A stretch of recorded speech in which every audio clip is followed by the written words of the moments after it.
Hello, everyone, and welcome to SmashBoxxTV podcast 557. We're having a guest on tonight that, shockingly, we've only had on twice.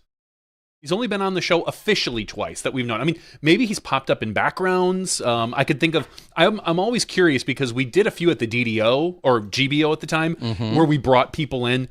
I think at one point we brought a whole bunch of people in that were in costumes, if I recall. And you never know. I don't know who was in those costumes, so it's possible Nate Sexton was wearing a giant horse head. I don't think so. But officially, only on the show twice. He might have more airtime, even more than what we have with SmashBoxx. So that in itself, I feel like, is an accomplishment.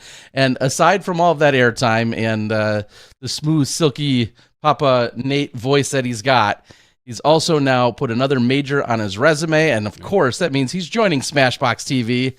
Welcome in, Nate. How you doing? Hey guys, thanks for having me. I haven't stepped into the box for a while, but I'm glad to be here. Yeah. It's good to have you here. And first of all, congratulations on your major win that you pulled in this weekend. Thank you. This wasn't your MP40 debut, but it was your MP40 major debut, right? No, it was the double debut. Oh, I thought you had played one in locally. Oh, well, congratulations! What a way to step into the field. Like, hi guys, I'm here. I'm the baby master. I'm here, and I'm going to take your trophies. Yeah, I've been injured. I've been rehabbing tennis elbow pretty much all off. So no, I haven't even kept score in 6 months, much less competed in any way since the USDGC. So I've only been back throwing it 3-4 weeks, and I was just trying to keep expectations low and totally thrilled to have pulled out a win because, yeah, it was my first tournament of the year. Hadn't even played a league night.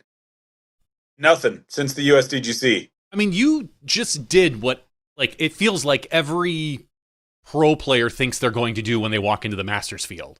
So many of our 39-year-old guys come into the field and they're like, oh yeah, I've been playing pro. I'm rated whatever, 1020, 1030. I'm going to walk in. I'm going to get a couple wins.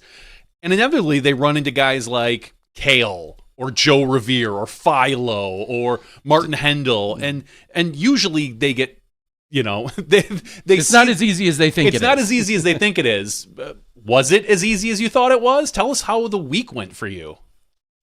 Oh man, I do understand that phenomenon. I feel like when you're 35, you're like looking around and like, oh man, I'm gonna just clean up, and nobody really thinks that aging is coming for them in the exact same way that it comes for every human who's ever lived. So no, I didn't expect it to be easy at all. In fact, I was pretty, committed to telling myself that it was going to be, that everything was okay if I took 10th place, that I was trying to ease my way back into golf and competition. And, it wasn't ideal that it was a major to be my first competitive action, but I wasn't going to shy away from it. I figured it's like riding a bike. I kept telling myself, I put in my 10,000 hours and hopefully I'll just settle in. And after the first round, I was in kind of panic mode a little bit because I shanked about every shot I could shank. I didn't bogey, but man, was I missing my lines, my power, just leaving myself 40 feet away on every hole, and they weren't that hard of holes. So, around the dinner table that first night, I was talking about retirement, talking about, what am I going to do next? Not that I'll ever really walk away from the game, but, I was just not feeling great. I was just thinking, man, this was rough. And I shot myself out of the tournament in the first round, kind of embarrassed myself on video, I felt like. And then the second round, we went to the other course, Oso Canyon, which was much more favorable for me. Can throw some forehands there. And the first course at Moon Mountain was really, really straight shot dominant. And at 7,000 feet, really everywhere, but especially at 7,000 feet, straight shot is very much advantage backhand in my view, because you can throw like a putter or mid and have the disc not fade a whole lot.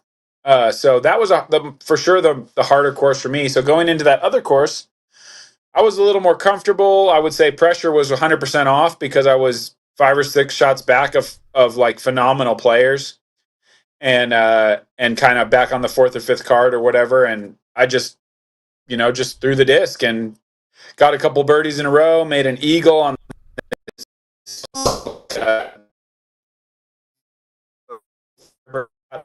up there, and then it was just kind of off to the race.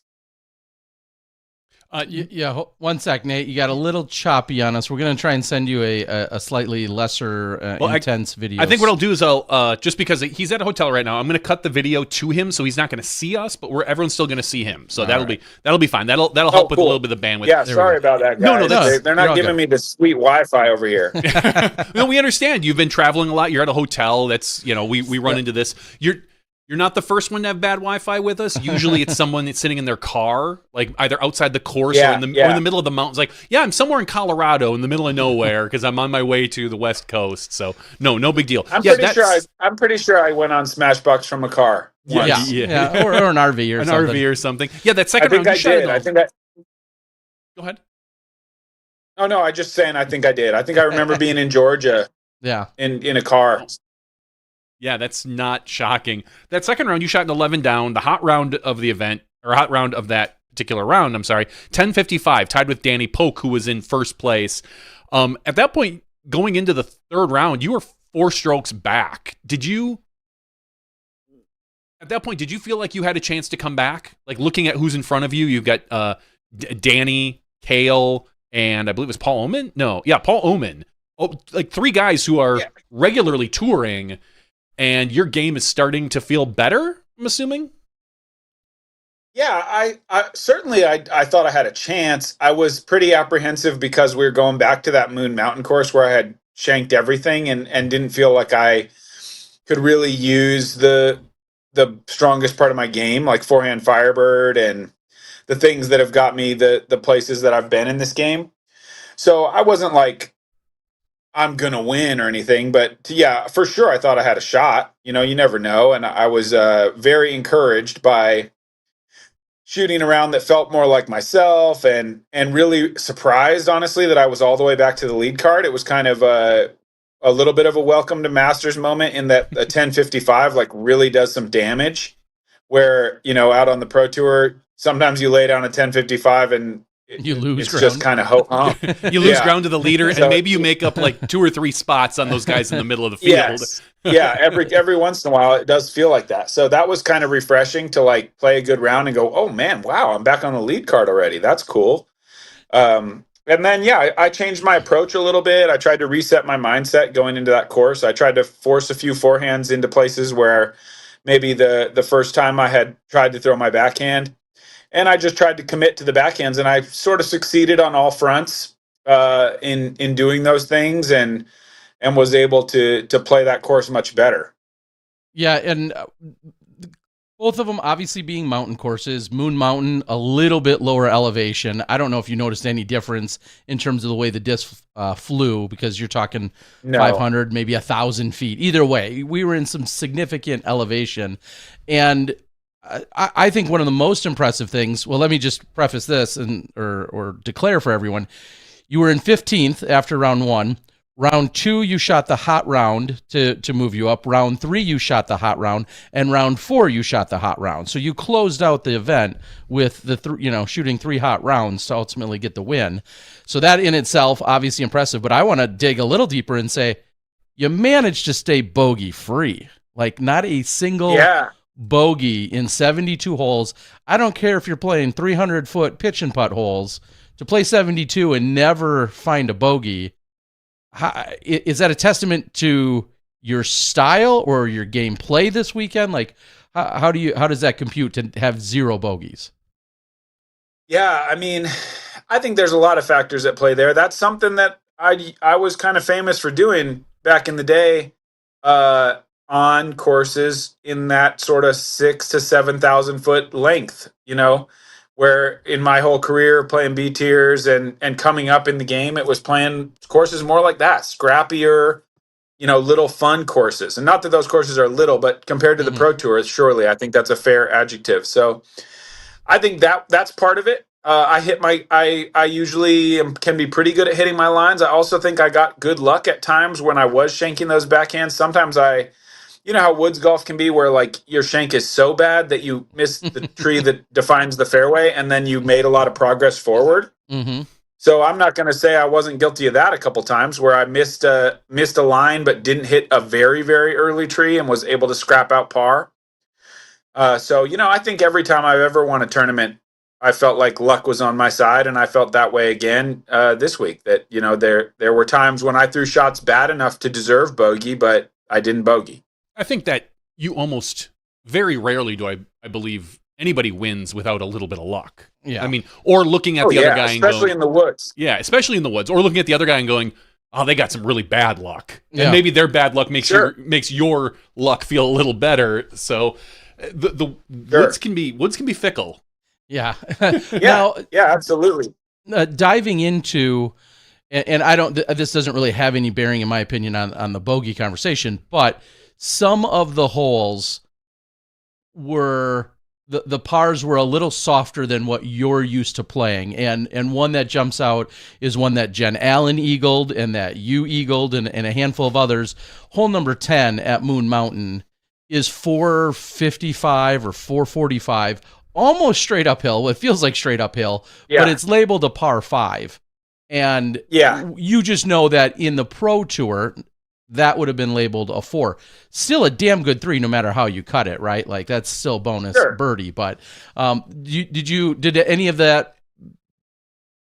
labels matter to you or any of the rest of the card? I mean, low score wins, right?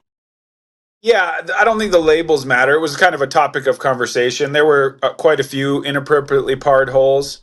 Sure. But you know, just in the way that I didn't make any bogeys, I don't think I made any pars on holes that were par 4 or par 5. It was all birdies or eagles, every single hole. Sure. So you just score. You know, you just get out there and score. And I either eagled or birdied every single hole with a par higher than 3, because none of them were very hard. There was a couple really nice par 4s. I think number 5 at Oso was maybe one of the best, where it really did take kind of 2 decent shots to make birdie. But there were some other ones that were pretty clear par 3s. 16 at Moon, 18 at Oso were just 3s, you know, but labeled as 4s. So it doesn't really matter. It's kind of fun to write down an eagle. But, you know, we all knew that they were just cool, fun holes to play, but they were inappropriately parred, but that doesn't really affect how fun they are. Well, and to be fair, they may have felt inappropriate to you and some of our elite MP40s, and maybe on a few times to, we'll say, Jen Allen with her arm, but we'll say some of the other divisions, it was certainly right on par, so to speak. You know, an MP50 or an MP60, some of those feel like they were appropriately parred. So I mean, we see that on the Pro Tour as well, though. We see some of these par 4s that, if you look at the bottom 30% of the Pro Tour, you're like, that's not a par 4 for me. Yeah, that's a par sure. It's hard, or you see a par 4 that the top 10% have a chance to maybe eagle it, and you're just like, it's hard to par. It's hard to get a good par for everyone in the field, unless it's a par 3. You know, so yeah, I would say probably the number one thing I didn't miss while I was up there in Rio Doso was the 900 plus foot par 4. Could go my whole life without playing another one of those. Instead, you were blessed with hole 9, the 9 at Moon Mountain, which is like a 568, almost straight downhill par 4. At Oso. Oh, that's Oso. Yeah. That hole's fantastic. Yeah. I don't even think that one's. I like the par for that one because there's a ton of trees. Sure, it's eagleable, but you got to hit a nice shot. It's a signature hole. I mean, any course in the world would be happy to have that hole. That was a beauty. Yeah, it certainly was. Sandra Richardson said she'd rather walk up that hill 100 times than walk down it 10. And I think she's crazy. We got to get her head checked. I don't know. It's something with her shins or feet or calves, but I think that's crazy. I was going to say maybe her knees. A friend of ours, Scott Burchard, has said he has an issue walking down hills, that he has to walk down hills backwards or his knees slip out of joint. Okay, so well, it must be just like a physical I never thing. want to walk up that hill on hole 9 that you guys played there. And I would not recommend walking down any of those hills backwards. You're going to hurt yourself out there. It was pretty rocky, pretty slippery. So let's dig into that though. I have a lot of thoughts that I'll probably talk about after you split in a little while. You've got other obligations, Sexton Firebirds, and all sorts of good stuff in Vegas. So I've got a lot of my stuff that I'll reserve. What were your thoughts just on the course? Regardless of the pars, but playing mountain golf, 65, 70, or 65 to 7,500 feet ish in that neighborhood, and just playing the two courses that you did. How do you feel like they played?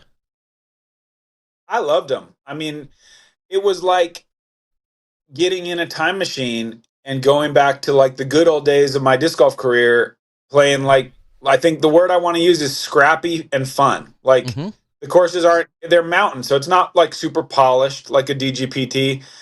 It's got some funky stuff. The hillsides were great. The wind was challenging and interesting.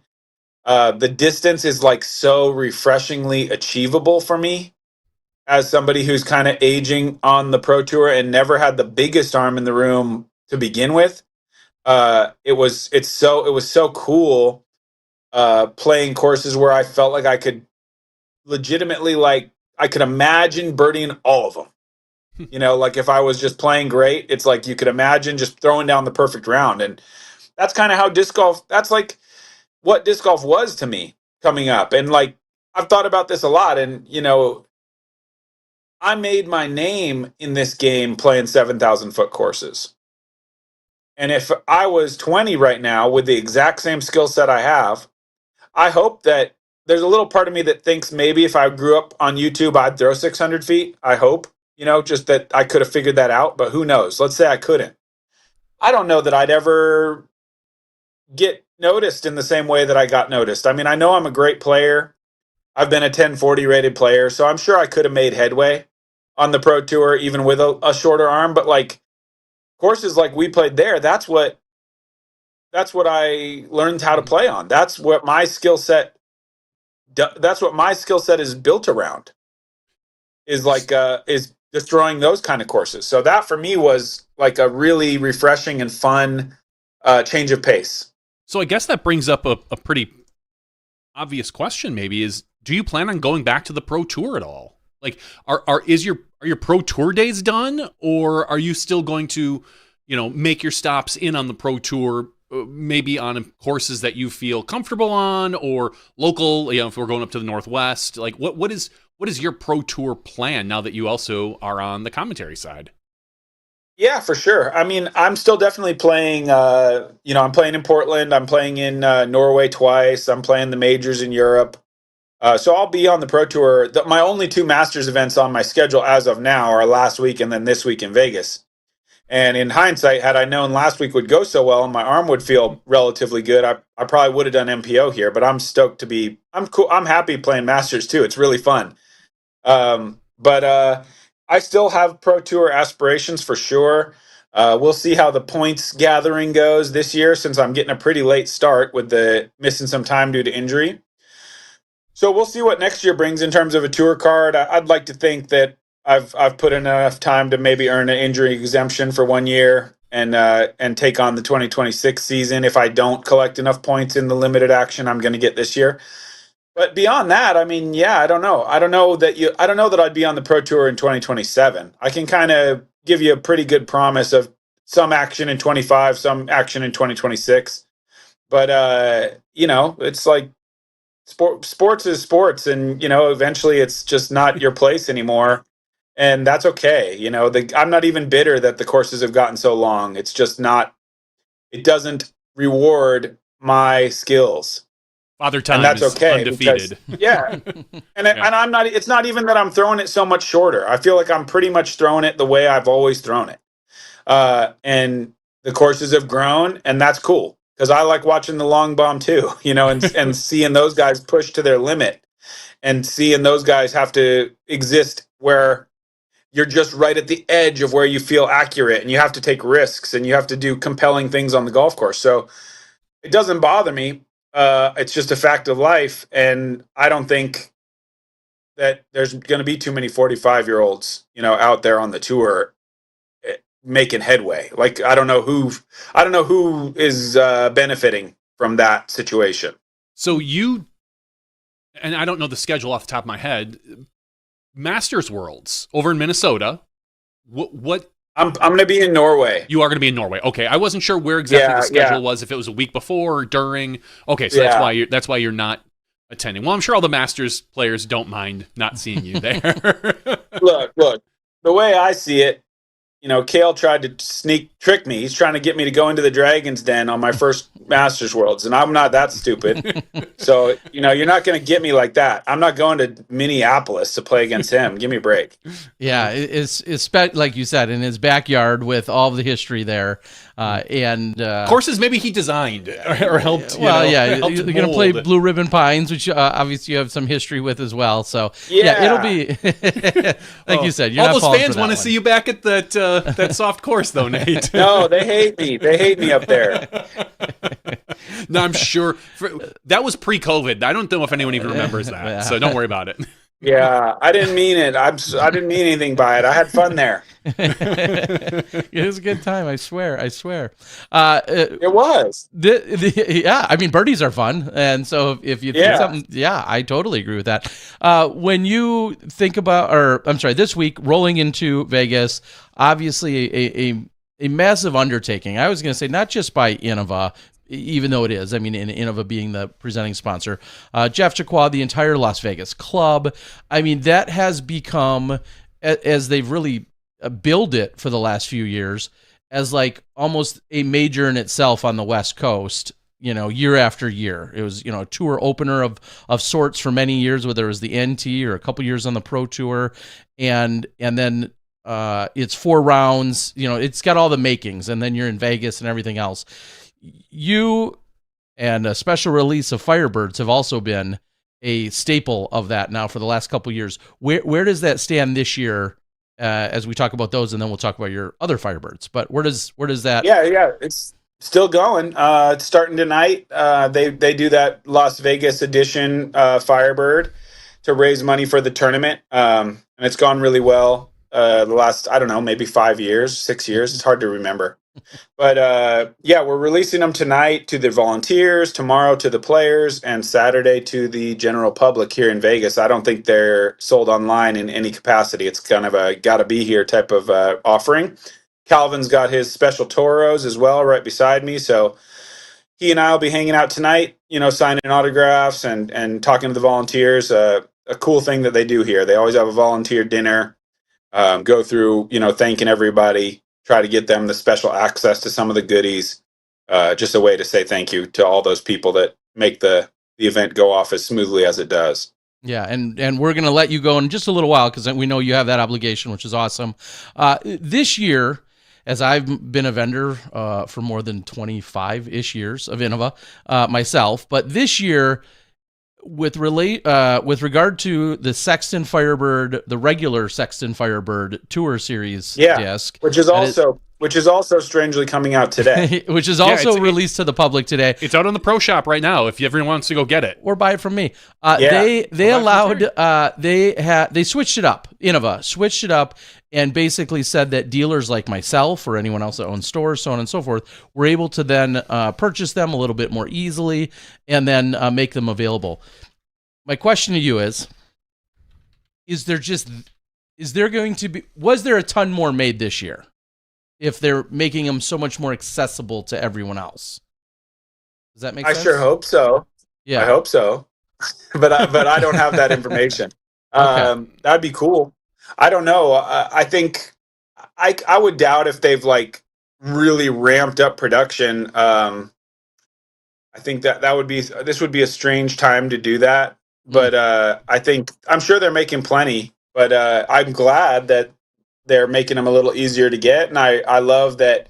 Innova has always valued the dealers and the mom and pop shops all over the country, and I'm glad that they're doing something to make that business even more viable, like to make sure that all these little retailers all over the place that are kind of like little outposts of disc golf in all these little towns all over the country and all over the world. I want to see those succeed. So I think if this can help that happen, then it's a good move. Yeah, it's such a different environment because for previous years, you'd see people put like alerts, like Innova Store dropped some, and then they would be gone. Well, now being able to get them from someone like Terry, I think Terry's the only. No, I think you're the only one that has them, Terry. Yeah, I think I do. Yeah, I don't think so you're the only guy. Yeah, you've got the best ones. As well. I do. Foils, right? Terry's mine are the only proto foils. Yeah, and the only proto glows that like glow really good. Yeah, the other ones are glow. Okay, but yours glow the best. So it'll be interesting to see how they're reacted to online. Every year there's always comparisons to previous years, like, oh, this one's a little more flippy, this one's a little more overstable. Have you actually had a chance to touch any of them to see how if they fly differently with this glow proto versus what we've seen in the past? Yeah, I've thrown them. I would say they're pretty overstable. Maybe not the most that a Sexton Firebird's ever been, but certainly on the more overstable side, in my opinion. I haven't thrown them a whole ton yet, but 1 or 2 rounds, I've probably got 20 throws on the one that I had in my bag to test. So I would say it's pretty overstable. It's a nice feel. They come in some really cool colors this year, a lot of purple, which is a color that we haven't seen too much on the Sexton Firebird, so I was excited about that. That was kind of the color I gravitated towards because it looked a little unique compared to the seafoam blue ones that I've been used to for a long time. But yeah, I think they'll fit right in. I mean, I think the Halo stuff is always just like a click more overstable. So I kind of want to go back to the non-Halo just to get them a little straighter next year. We'll see if Innova's willing to indulge me because I got to have those straight flying ones too. It takes a while to beat one in because the plastic is nice and durable, but I also like having a stable one, especially for backhands and windy days. Yeah, you could have used a a slightly straighter one this past weekend up at Elevation. Probably you need to find a never made before 150 gram old one. Ones. Yeah, I brought some really old dead ones that got one last chance to fly, and they were grateful for it. Considering that elevation, that you kind of went right into a question that I think many people ask, which is, or wonder, I should say, is where is that line of input that you give year after year in terms of colors, stamps, stabilities, all of that? Like how much input do you really give? Oh, quite a lot. They're very receptive, I think, but also you have to understand that, making a run of discs is like as much art as it is science, and trying to like nail the dome super specifically, and especially like a factor like how poppy is the top is like not a super easy to control process. So they do their best and they do a great job kind of trying to meet whatever standard I'm trying to set, and they give me like pretty much anything I want as far as artwork. Like they'll send me a graphic. I'm pretty easy. I don't really want to do anything drastic because I think it's kind of fun to have the continuity of, this is what a Sexton Firebird looks like, and they're kind of similar. I don't really want to bring out a stamp that's like totally revolutionarily different and sort of stands out as something totally new because I like the legacy of the whole thing and like seeing all the art over time. So it's kind of my fault if anybody wishes that they were really different. That's me. That's me forcing them to look kind of the same all the time just because I think it's fun to keep the tradition pretty close to where it started. Except for the April Fool's ones a few years ago, right? What do you mean? That looked like the same. I drew that as good as anyone could have. That's true. Yeah, perfect. They look the same to me. So many people think that Coraline drew that. Everyone's always like, "I love that one your daughter drew." I'm like, "Oh, that was me though." My daughter would have maybe done it better. Was your right arm broken? Yeah. Like, did you use your left or what? Like that was me. Here's the. I got the original on my fridge. I'm proud of it. I tried my absolute hardest to draw as well as I could, but I didn't do any erasing and I didn't do a second take. That was me sitting down for 30 minutes, giving it my absolute all artistically. Yeah, well, it turned out to be quite a unique product and yet another collectible. Also fair to say, just to dive into that one step further, you don't have like thousands of them. right? You have a small sampling, or how many Of what specifically? Of your Firebirds. Like what does your vault look like? Because you can only throw so many frisbees in your career. Yeah, I mean, I got more than I'll ever throw. That's for sure. Nobody's got to be sending me any out of charity or anything. I have plenty.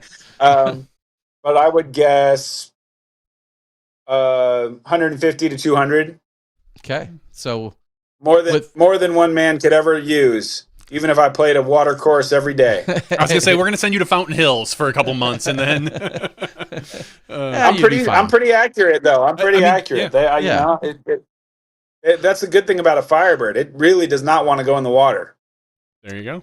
That's a good point. Somebody just said something on the board. Oh, no, I'm sorry. I misread that. But either way, I'm going to turn in my own question, which is Nate Doss, also Masters age eligible this year. His birthday comes up in another 6 days or 4 days or so. You guys are famously just a couple weeks apart from one another. The three of us have sat in the booth. We've sat in Nate and Val's living room and other places, kind of talking about the stage of Masters and what the plans are for all of you guys. Do you think we're going to be able to convince Nate to come play more Masters golf? I kind of doubt it. I tried to get him to come to New Mexico, but it's hard. Right on the back of the commentary we did together in Stockton, just a little too long to be away from the brewery, but I was pushing for him to come dust it off and compete with me again. I don't think he has a whole lot of aspirations to compete. He's been away from the game a little while, and I think he scratched the itch a little last year, and I was really glad to see that people got a chance to see him throw, and he really hadn't lost that much of a step compared. You would think it would be more after 7 years.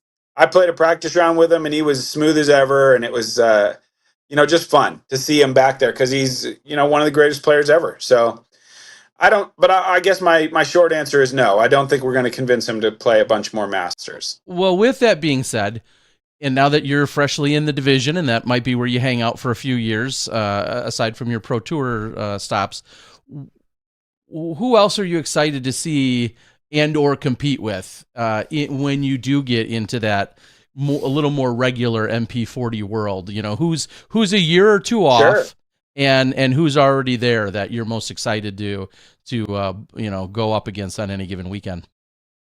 Yeah, well, I think the number one guy that we were missing in New Mexico was Joe Revere. I thought he was going to be a big problem with the elevation golf and mountain golf. Like, I wouldn't be surprised if he would not have let me catch back up after that first round.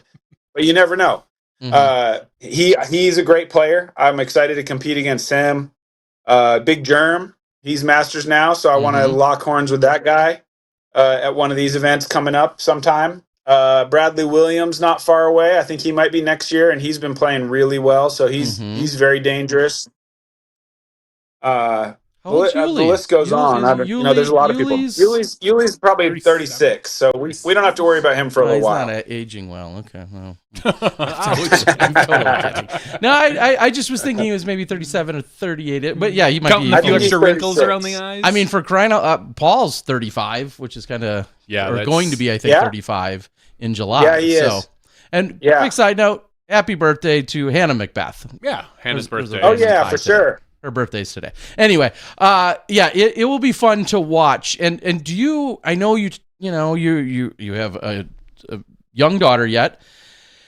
You've been doing so much of this grind of the disc golf playing and obviously all the commentating, both live and post. Just in general, does Masters golf, high level Masters golf, excite you?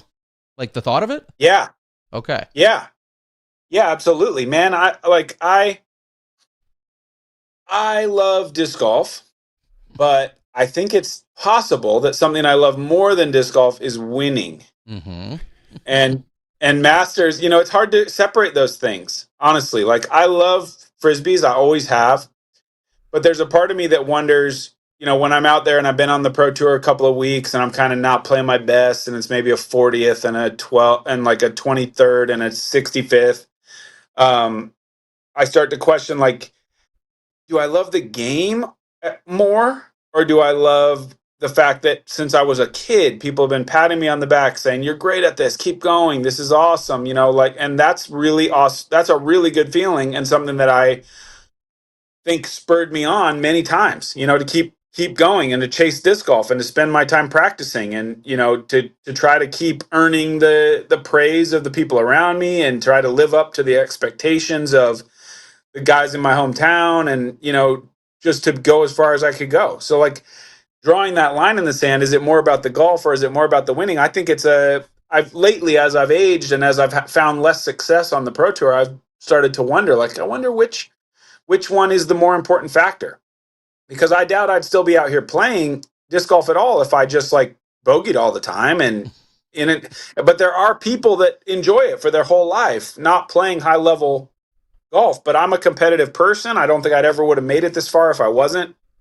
So the fact that I am in the mix to win, the fact that I won 2 days ago, the first time in a few years that I won a tournament that felt like it meant something to anybody, was so great, and it made me feel so good to win something where the Smashbox hosts are asking me to come around. You know what I mean? I mean, yeah, like, you win, you're here. That's just that's all part of it. It absolutely appeals to me. Like I'm 40. I'm happy with my life. I'm happy with the achievements I've made, but like I won't beat Gannon Buhr ever again. At any course ever. I could hang on his back. That would probably help. I don't know. I'm pretty big. It would help. But you could beat him in chess. Maybe. I just don't think I can. There's a lot of guys that are such fantastic players, and I know I can still lay down a 1060 anywhere, any day of the week if I'm playing my game. But I don't think I'm beating them in a tournament. Around, sure, I could take them once in a while, but I don't think I'm hanging on for a tournament against those guys that are 20 years old, that have lived disc golf their whole life, that are playing every weekend against the best players in the world.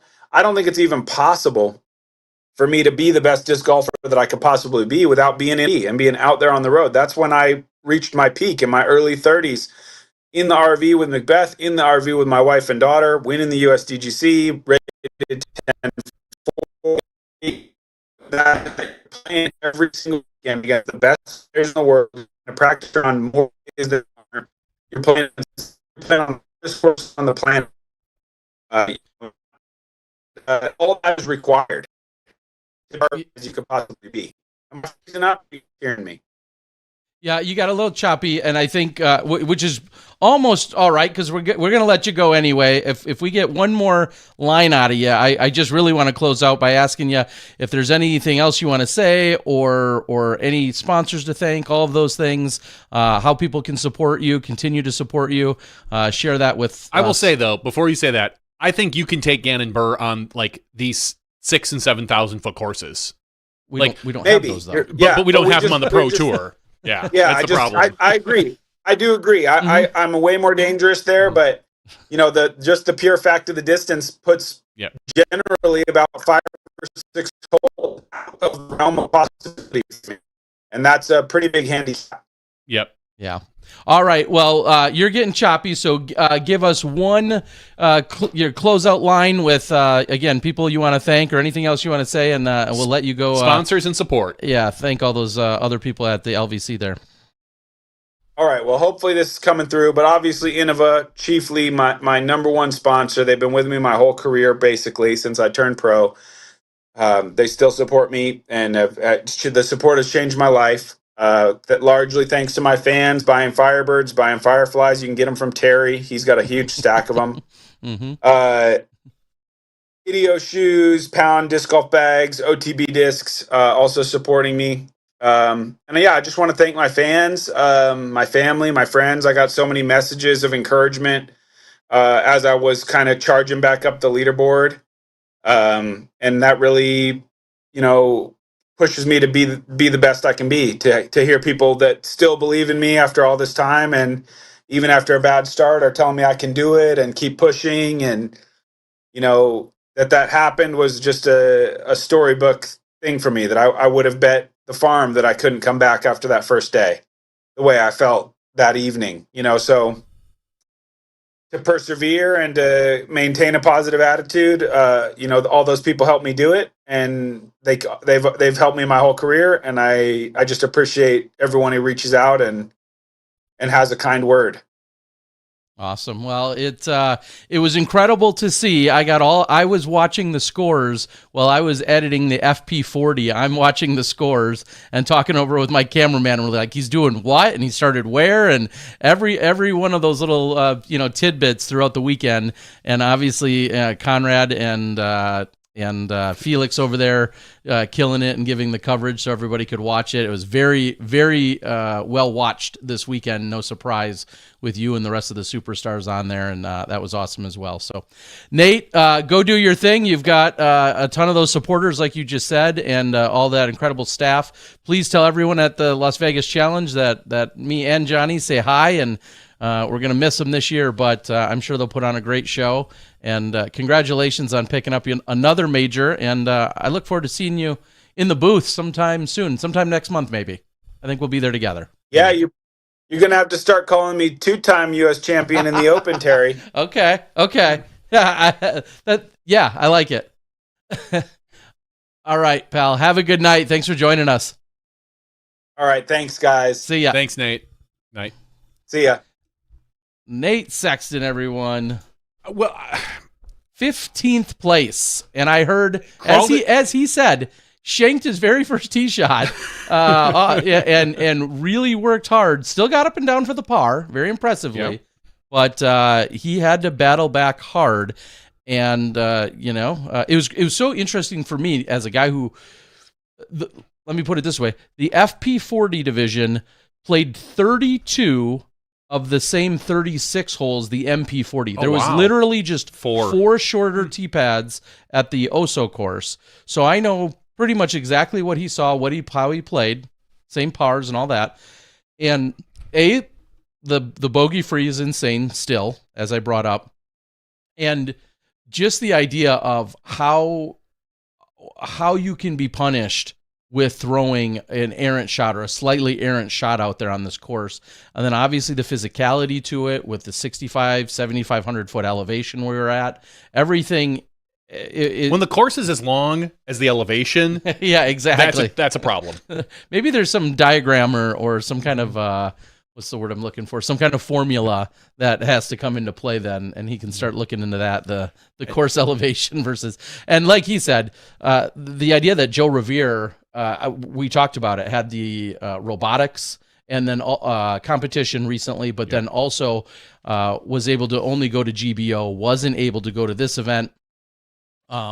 You have to think about him playing at elevation as his regular, playing in Colorado, playing in Colorado right off besides being a phenomenal player, he's an elevation player, whereas everyone else had to make a few adjustments to get to where they did this weekend. And they adjusted pretty well, but Joe just right off the bat always has an advantage. Yeah, he would have an advantage. But the way Nate played, I mean, I would, a lot of times, depending on what those scores would have been or the ratings, had he won with like a 10, 20 rated rounds, I would have been like, oh yeah, Joe probably would have taken this.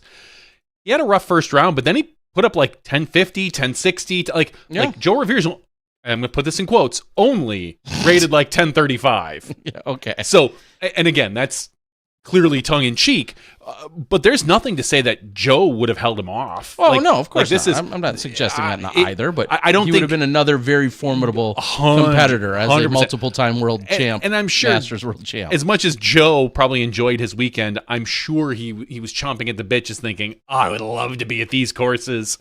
So, just so everybody knows, I just kind of looked it up here, and this is Nate Sexton's third highest payout.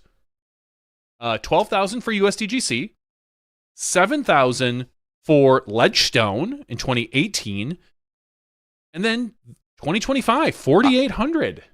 You maybe use Statmando.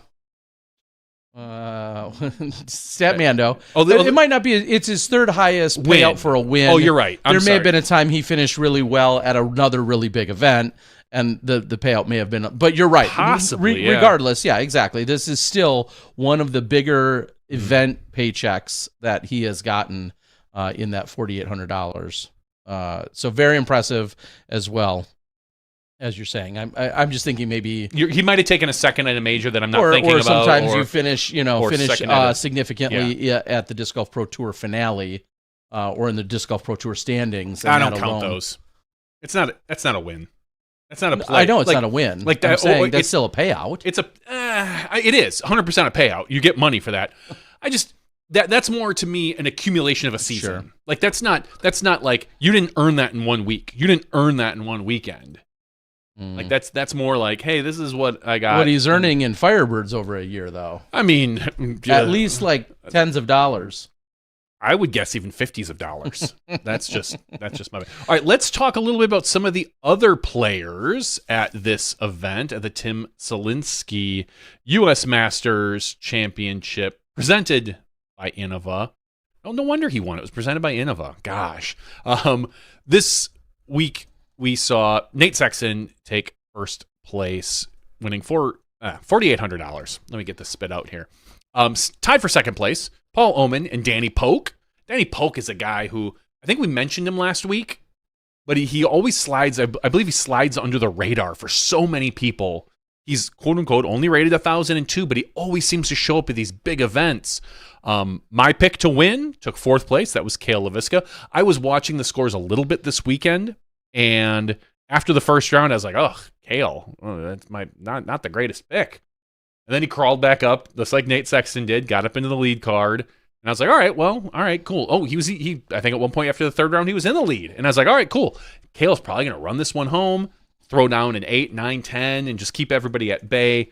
Unfortunately, Cale had a poor final round and finished in fourth place, wrecking my podcast pick. Shows what you know. I know. I mean, clearly. It's. I think we had picked Sexton somewhere top 5 last week.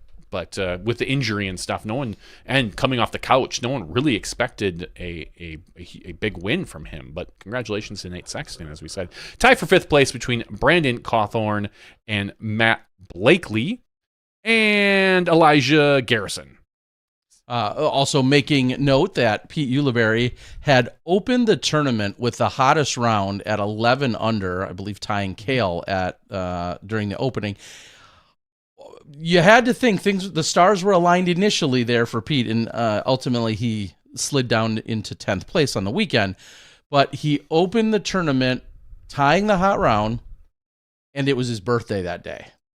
And you got to think like, wow, can you start, I guess, other than finishing the tournament, but can you start a tournament any better than on your birthday, then tying for a hot round?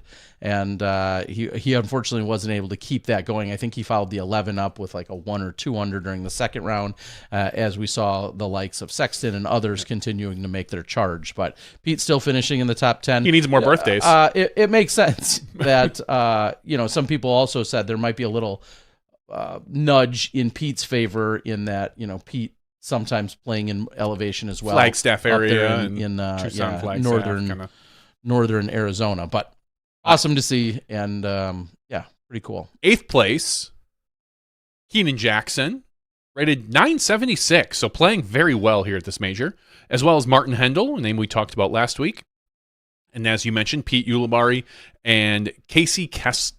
JC Kester.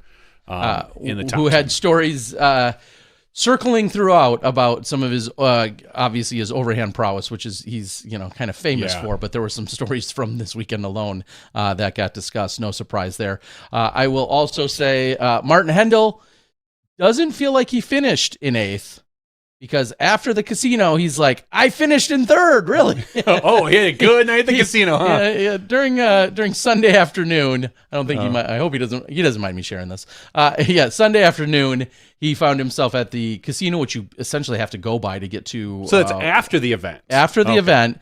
Less impressive. And he had some good luck at a slot machine, and he graciously, thank you again, Martin, treated to a round of beverages even for dinner that night.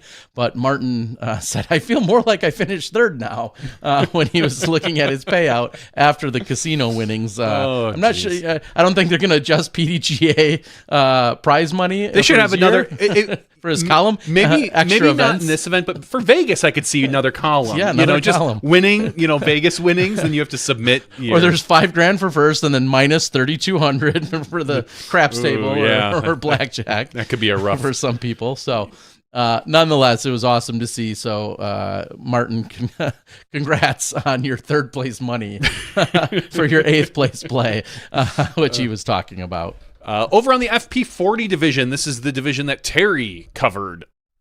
You can see it on Terry's YouTube channel. Oh, yeah, Disc Golf Guy. So, in first place, Jen Allen at 20 under par. She had round ratings of 964, 951, 1,001, and 1,010 final rated round. She really started to open up the gap there in those last 2 rounds. It was close-ish after the second round. I honestly I think she was up by like 6 or 7. When I peeked in, I was like, oh, okay, she's probably going to win this at this point. I didn't realize truly that until I looked much later, that she'd opened up such a gap over Lisa Fakis. Lisa Fakis in second place, 3 over par. Third place, Sandra Richardson at 10 over par. In fourth place, Sandy Hendel, tied with Melinda Ring. So those are your top 5 in FPO. I want to touch on that. Of course, ahead, I covered please. it and covered the division. So a few more things I can add in about it. Let's start with, obviously, congrats yet again to Jen. Phenomenal play, like you said, really turned it on, especially in those last couple of rounds. Whether you call it a comfort level or getting dialed in or however you arrive at the play, she was able to then continue some momentum and run away with it. I mentioned earlier getting an eagle on hole number 10. Like we said, it's 441 or 445. What felt like almost uphill, straight uphill. There was an incline. And it takes a couple of significant throws to get there, and she ended up eagling it both rounds out of the 4 rounds, which was very impressive. That's something that stands out for me for sure. And then for the first time ever, Sandy Hendel then jumped on commentary, and that was really just Jen and Sandy that did commentary every night for my channel as well. So I want to extend an additional thank you to them. As Nate Sexton and many others can tell you, it's one thing to play. It's another thing to then know, okay, I'm going to sit down. I'm going to relive some of this, good and bad. I'm going to talk about it. I'm going to spend another hour and a half, doing something else that's not relaxing. And so I very much appreciate them stepping in to do it from a commentary perspective. I was ready to potentially do it with just about anyone. And then when I mentioned to Jen, because she's graciously helped me on my channel a number of times with Arizona events, and she's like, yeah, I'll get Sandy. And Sandy was a little apprehensive at first because she's never done it. She's never done it. And she's Canadian. I don't know. She thinks that factors in. But I was super happy. Gotta watch out for those boots. Yeah, I was super happy that they were able to step in while they were doing the commentary. I was able to focus on making some thumbnails or writing up a description or whatever it was to continue to be able to work when normally that's an hour and a half I have to dedicate because I'm usually doing the commentary as well. So really appreciate them doing that. One side note, and I'm sure FP40 was not the only one in this conversation, but it was the one that I was closest to. There was a question, and I think a very valid discussion can come of this. There was a question about the cut line, which, as we know, a few years ago, the PDGA essentially said in the handbook or the rules or competition guide, if there's a cut, you have to cut to the cash line. The cut is the cash line. Yes. Right? And unless you get some special exemptions, the cut is the cash line. In this case, there were 12 FP40 competitors that signed up and played in the event. 12 competitors means that the cut/cash line is 5. Mm-hmm. So the question is, on Championship Sunday, you play a 5-some. You have 5 competitors, and we know that 5-somes are a thing of the past at big events and have been for a long time now. You still play at things like majors. You still play the 5-some. The question is, how does that get played? Is it 4 and 1? What? Well, one jumps onto another card within another division. You play is it literally a five, or is it 3 and 2? No, you can't have a twosome. Well, a twosome could play with a marker or an official. Sure. No, you just play the fivesome. You've already cut a bunch of the field out. The course is probably a little bit more wide open. You can spread it out. The fivesome, as far as the speed, isn't probably going to be as big of a deal than you would have during like earlier in the rounds when you would have a more full field, right? You can potentially. But you could. Yeah, I mean, if you want to jack with everyone else's possible delays, sure. You spread it out. You give them a little bit more space behind them. So rather than going every, let's say, 15 minutes on tee times, you give them a 30-minute gap so that fivesome hopefully by the time you're towards the end, if there's let's just say the MP50s are behind them, you give them an extra gap. You play in a fivesome. The fact that this is even a discussion to me is boggling. I would, if I was that fifth person, I would, and I have to go play with a whole different division, I would be upset. I would be totally upset. Okay. And if I'm like the eighth person who's, now we'll have to assume that maybe the eighth person is significantly out of cash. Now, if it's close, I'm the eighth person. Yeah, I might squeeze in. But as we've discussed before, and we saw at the last event with James Proctor, who made the cut and didn't cash because he made it in a tie and got you got to take the ties and got plus. bumped out. As everybody knows my stance, the PDGA has said you cut at the cash line. My personal opinion is you pay everyone that gets cut. That's what you do. James Proctor last week should have been paid something. You split that bottom cash. You do something. In this case, if they're only going to take 5, that doesn't make sense to take 8 to me. That's just adding a lot of extra people who aren't going to get paid. You just play it out because I'm looking at just play a fivesome. I'm what glad, do they do? Well, I'm glad I'm here. Thank you. Because you're wrong. You're dead wrong. No. Yeah. For starters, let's back up. There was 5 of them. So you would take 5 plus ties. I'm assuming that there's only 5. Yeah, there's 5 of them, and it would take 5 plus ties. 4th place was tied. So the 2 women were tied. So it was 4th and 5th. So there were still only 5. That's my point. But those 2 were tied. Okay, that's fine. And so you play a fivesome. Who of course who puts together that round of golf with 5 women or men, puts together that round of golf on coverage with what graphics package? You put it in there, and I would say Tough Toots. Like, this is something. What happens when there isn't a graphics package for 5 people? That's not the PDGA's problem. The PDGA, in theory, that should be a secondary condition. That should be a secondary thought. Like you should be clearly the players are first and foremost. As always. Like you make it best for the players. And the fact that you particularly, or Ace Runner, whomever is covering that, anyone, doesn't have a 5th position.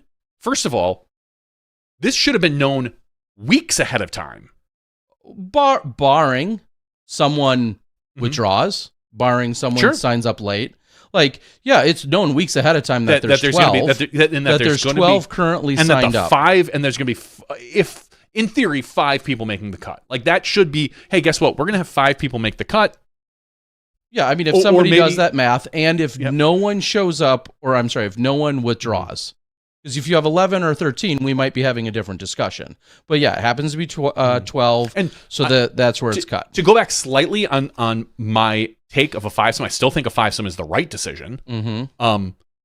We are in a different world with live scoring than we were in the past, where if you're thinking about having someone with a paper card where this 5th person now is off on an island and they have no clue what anyone else is shooting, I think that would be total BS. The fact that you can't, not only are you like... Because you're entitled to no scores? Yes. That's interesting. I just don't think you are. Why are you entitled to no scores? I think where's that rule? It's not a rule, but in this scenario now, like if you're the only one in a division that is that is off. You guess what? You don't get to know, especially in the final round of a major. A final round of a major, you don't get to know what your competitors are shooting. You don't get to know. There's 4 other people in the division. You are the one and only solo island that you just have to hope. Like, what do I do in these last 3 holes? I could run at them, or I couldn't. Like, what did they do 10 years ago? All of this. We didn't have this because we didn't have these type of rules 10 years ago. Well, there were still cuts. Correct, but we didn't do it like this. There was no it wasn't the rule. Cut to the cash line is relatively new. It used to be cut 40%, cut 60%, whatever the number was. Like these are new-ish issues. Now again, I'm going back a little bit of what I'm saying because now we have live scoring. So it's a little bit more fair. You can look at what your competitors are doing. You can say, "Oh, I'm within 1 stroke. Maybe I'll play safe, maybe I'll attack. I'm down by 3, I can attack. I have no problem." That's like Worlds on a final 9 where there's a foursome. We're like, no, we're going to split you into 2 groups of 2. The 2 open are going to go with you. The 2 open are going to go with FPO. We're going to split it up. That's clearly why they've always had a sudden death to exactly 4 in the World's final 9, though. I understand. So that couldn't be a scenario. Well, why not? There's nothing in the rules, Terry. No, there is. No, there specifically is. When they did final 9s, that there would be 4, so they had a sudden death playoff to only have 4. Yeah. There was never going to be 8 players in the final 9 or 7 players in the final 9. In my opinion, this is ultimately a fairness issue to whoever gets left out of the foursome. Now, I understand it's inconvenient for you as a media person. Mm-hmm. Too bad. Either you don't put that person's score up or you find a different way to update it. I understand this is not part of the graphics package. Personally, I don't care. Like, this is second of all, I keep saying first of all. Second of all, this is a not necessarily highly viewed event. FP40 Masters. We all know where, unfortunately, when it comes to viewership, where this rates. Mm-hmm. I think that's regardless, but yeah. But again, it's not totally the point. But if you're not getting top quality Pro Tour graphics, nobody's out here complaining. So if let's just say Lisa nobody Fakis, complaining. Eat your words. All right. All right. I will. Let me back up. There's always someone complaining. You're 100% right. If Lisa Fakis is the 5th person on that card, for whatever reason, she's just in 5th place. That's why or tied for 4th at the bottom. That's just what I'm looking at right now. You just find a way, find a way to update people with her scores and graphics wise. And it doesn't have to. There's nothing in the rules that say you need to have a live graphics on her card. Period. You could have no graphics on your coverage. Yeah, there's nothing to me. I look at player fairness. Prime number 1, keep the group together with a 5-some. It is the most logical PDGA and player decision, my opinion. Yeah. Wow. Again, it's all opinion in general. Of course. Well, so what did they do? I didn't look. So it was on the final day. The 2 women that were tied at 6 over, roughly 11 strokes or more. 11? No, it was more than that. Let's go to round 3 once. The 2 women who were it wasn't Jenny. Sandy Hendel and Melinda Ring were 23 off of the lead, respectively, both of them. They were 23 off of the lead, and they were also 4 behind Lisa Fakis, who's sitting in 3rd. So, but we've seen huge FPO swings in the past. Sandy Hendel and Melinda Ring played with a Marshall spotter marker. It wasn't someone that played. I think you reserve the term for marker if they're playing along, or if they're not playing along. But if they're, I would think a marker would be if someone who's maybe if they're not playing along. Yeah. But they're not. They're definitely not a spotter, and they weren't. It wasn't a Marshall. It was anyway. It was someone. Sure. We all understand what you're saying.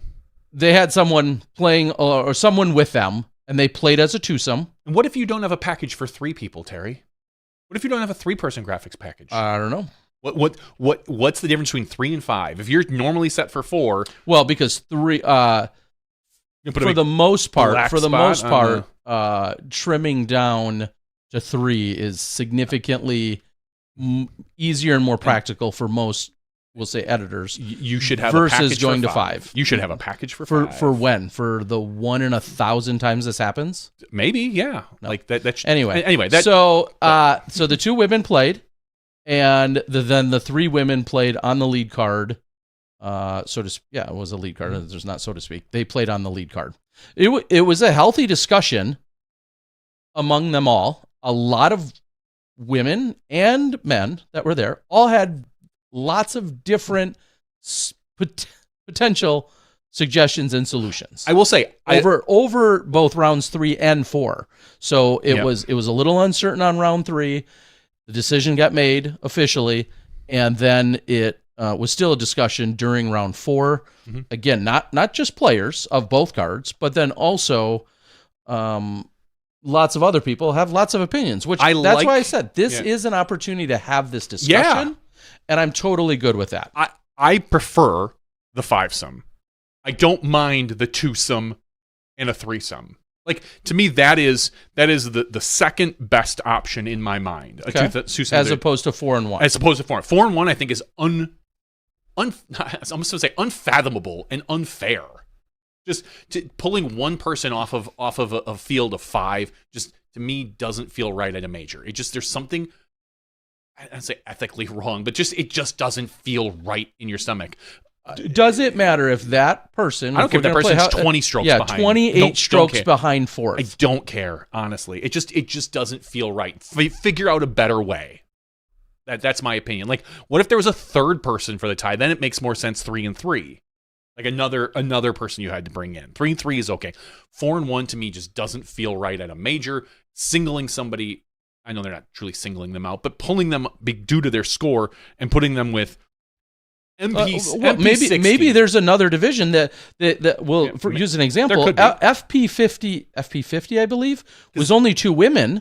So you take the FP40 lone person and put her with the 2 FP50 people, and then there's a 3-some there as well. So then you have a 3-some.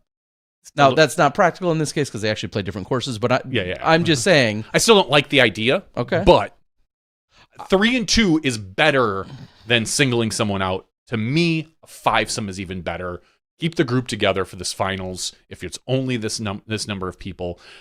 And again, I know your perspective because you did course. media. I have a bias because of me and my media and our media obligations. For sure. Of course, there's a slight bias there. I also would love to say, well, hey, I never want to film another round in the rain again or a round that has a delay in it of 4 hours or anything like that. Those are all things that are impractical. So, and this was not, of course, exclusively my decision. Yeah. It was something that I'm guessing got factored in. Absolutely. I'll say that much. I'm sure. Yeah. But we also I'll just ask this: when's the last time you saw a 5-some at a major? At a pro tour or major? I can't honestly. I can't even remember 5-some. There's something to be said about that protocol, isn't there? Nothing in the rules against it. I'm just saying, is there something to be said about that protocol? If it's in the rules, sure. Well, speaking of the rules, when you look at the rules, just to put a button on this, out on the board, Ace Run says 5-person sucks for graphics. I'm with you. I understand. I've done a little bit of graphics myself. I totally understand Ace Run. I get it. I'm not in favor of it. I understand that it sucks. It sucks for editing a 5-person card. That's a lot more time. 20 to 25% more throws and work. I totally get the pains in it from a media perspective. Unfortunately, for me, I look at it as I'm looking at it as the player perspective first. But, well, I will read. Yeah. I will read to you guys, and I'll also just put this in the chat exactly where I'm reading from. This is the PDGA's competition manual, which obviously is kind of the reference point for everything that we're talking about. Tie breaking. Section G says to promote fairness, groups shall not consist of fewer than 3 players, except under extenuating circumstances as deemed necessary by the tournament director.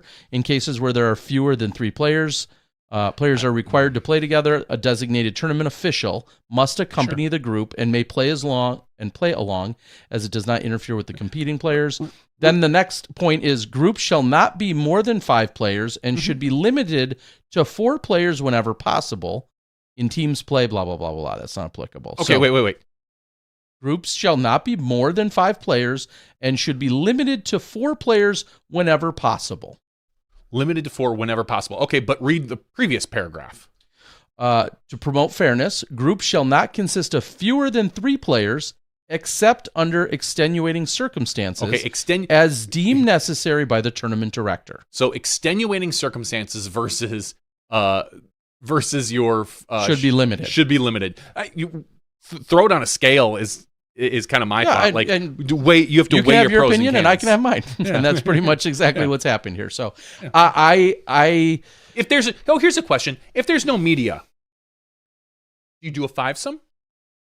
Maybe not. I think about other people on the course. If this is MP50 and there's no one covering it, how do you feel? Do you think the MP50 players, what do you think they say? Maybe it depends on, I think they say, I think understandably, a lot of them have a different opinion, selfishly, based on the people that are involved. Is there a person you can't stand? And you're like, I'd love for them to not play with me. Sure, but I'm just saying, everyone is going to have a slightly different take on it. Or in your example of MP, let's just say MP50 with no coverage has 3 guys that are all within 3 to 5 to 6 strokes of each other, and then the last 2 guys are 20 back.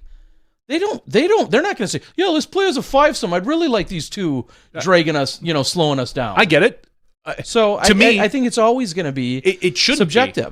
To me, it shouldn't be. Like, it should be, I don't care if those guys are 20 back. I don't care if everyone's within 3 strokes. Because if everyone's within 3 strokes, do you think the other guys are like, yep, let's split them up? Or do you think they would prefer to be together? That's why I say it's subjective, depending on where you're placed. Yeah. Right? Like, and we both know there's plenty of people. Let's say you are within 3 strokes. You're good with just seeing live scoring or knowing it's going to be there and being like, hey, I'd love to play on the chase card with this other guy. I'd love to just do that and not have to be playing with the 3 guys that are quote unquote leading. And I'll just watch and decide what I want to do via live scoring. There's plenty of people that might have that mentality. Sure. And there's plenty of people that will say, hey, I want to be there. I want to see what's going on with my own 2 eyes. And Ace Round says the pace of play needs to be considered on a course like that as well. I agree. Like, you need to look at the course. Is it playing slow? What time are you going to be finishing?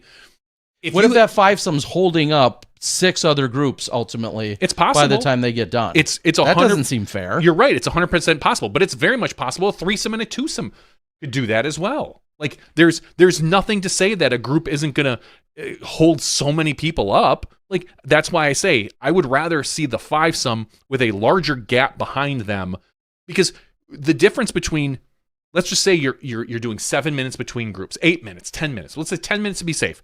10 minutes between each group versus a 20-minute gap with one 5-some, or a 25-minute gap. They're caught 3 holes in and then hold up the whole time. Maybe, or maybe they're not.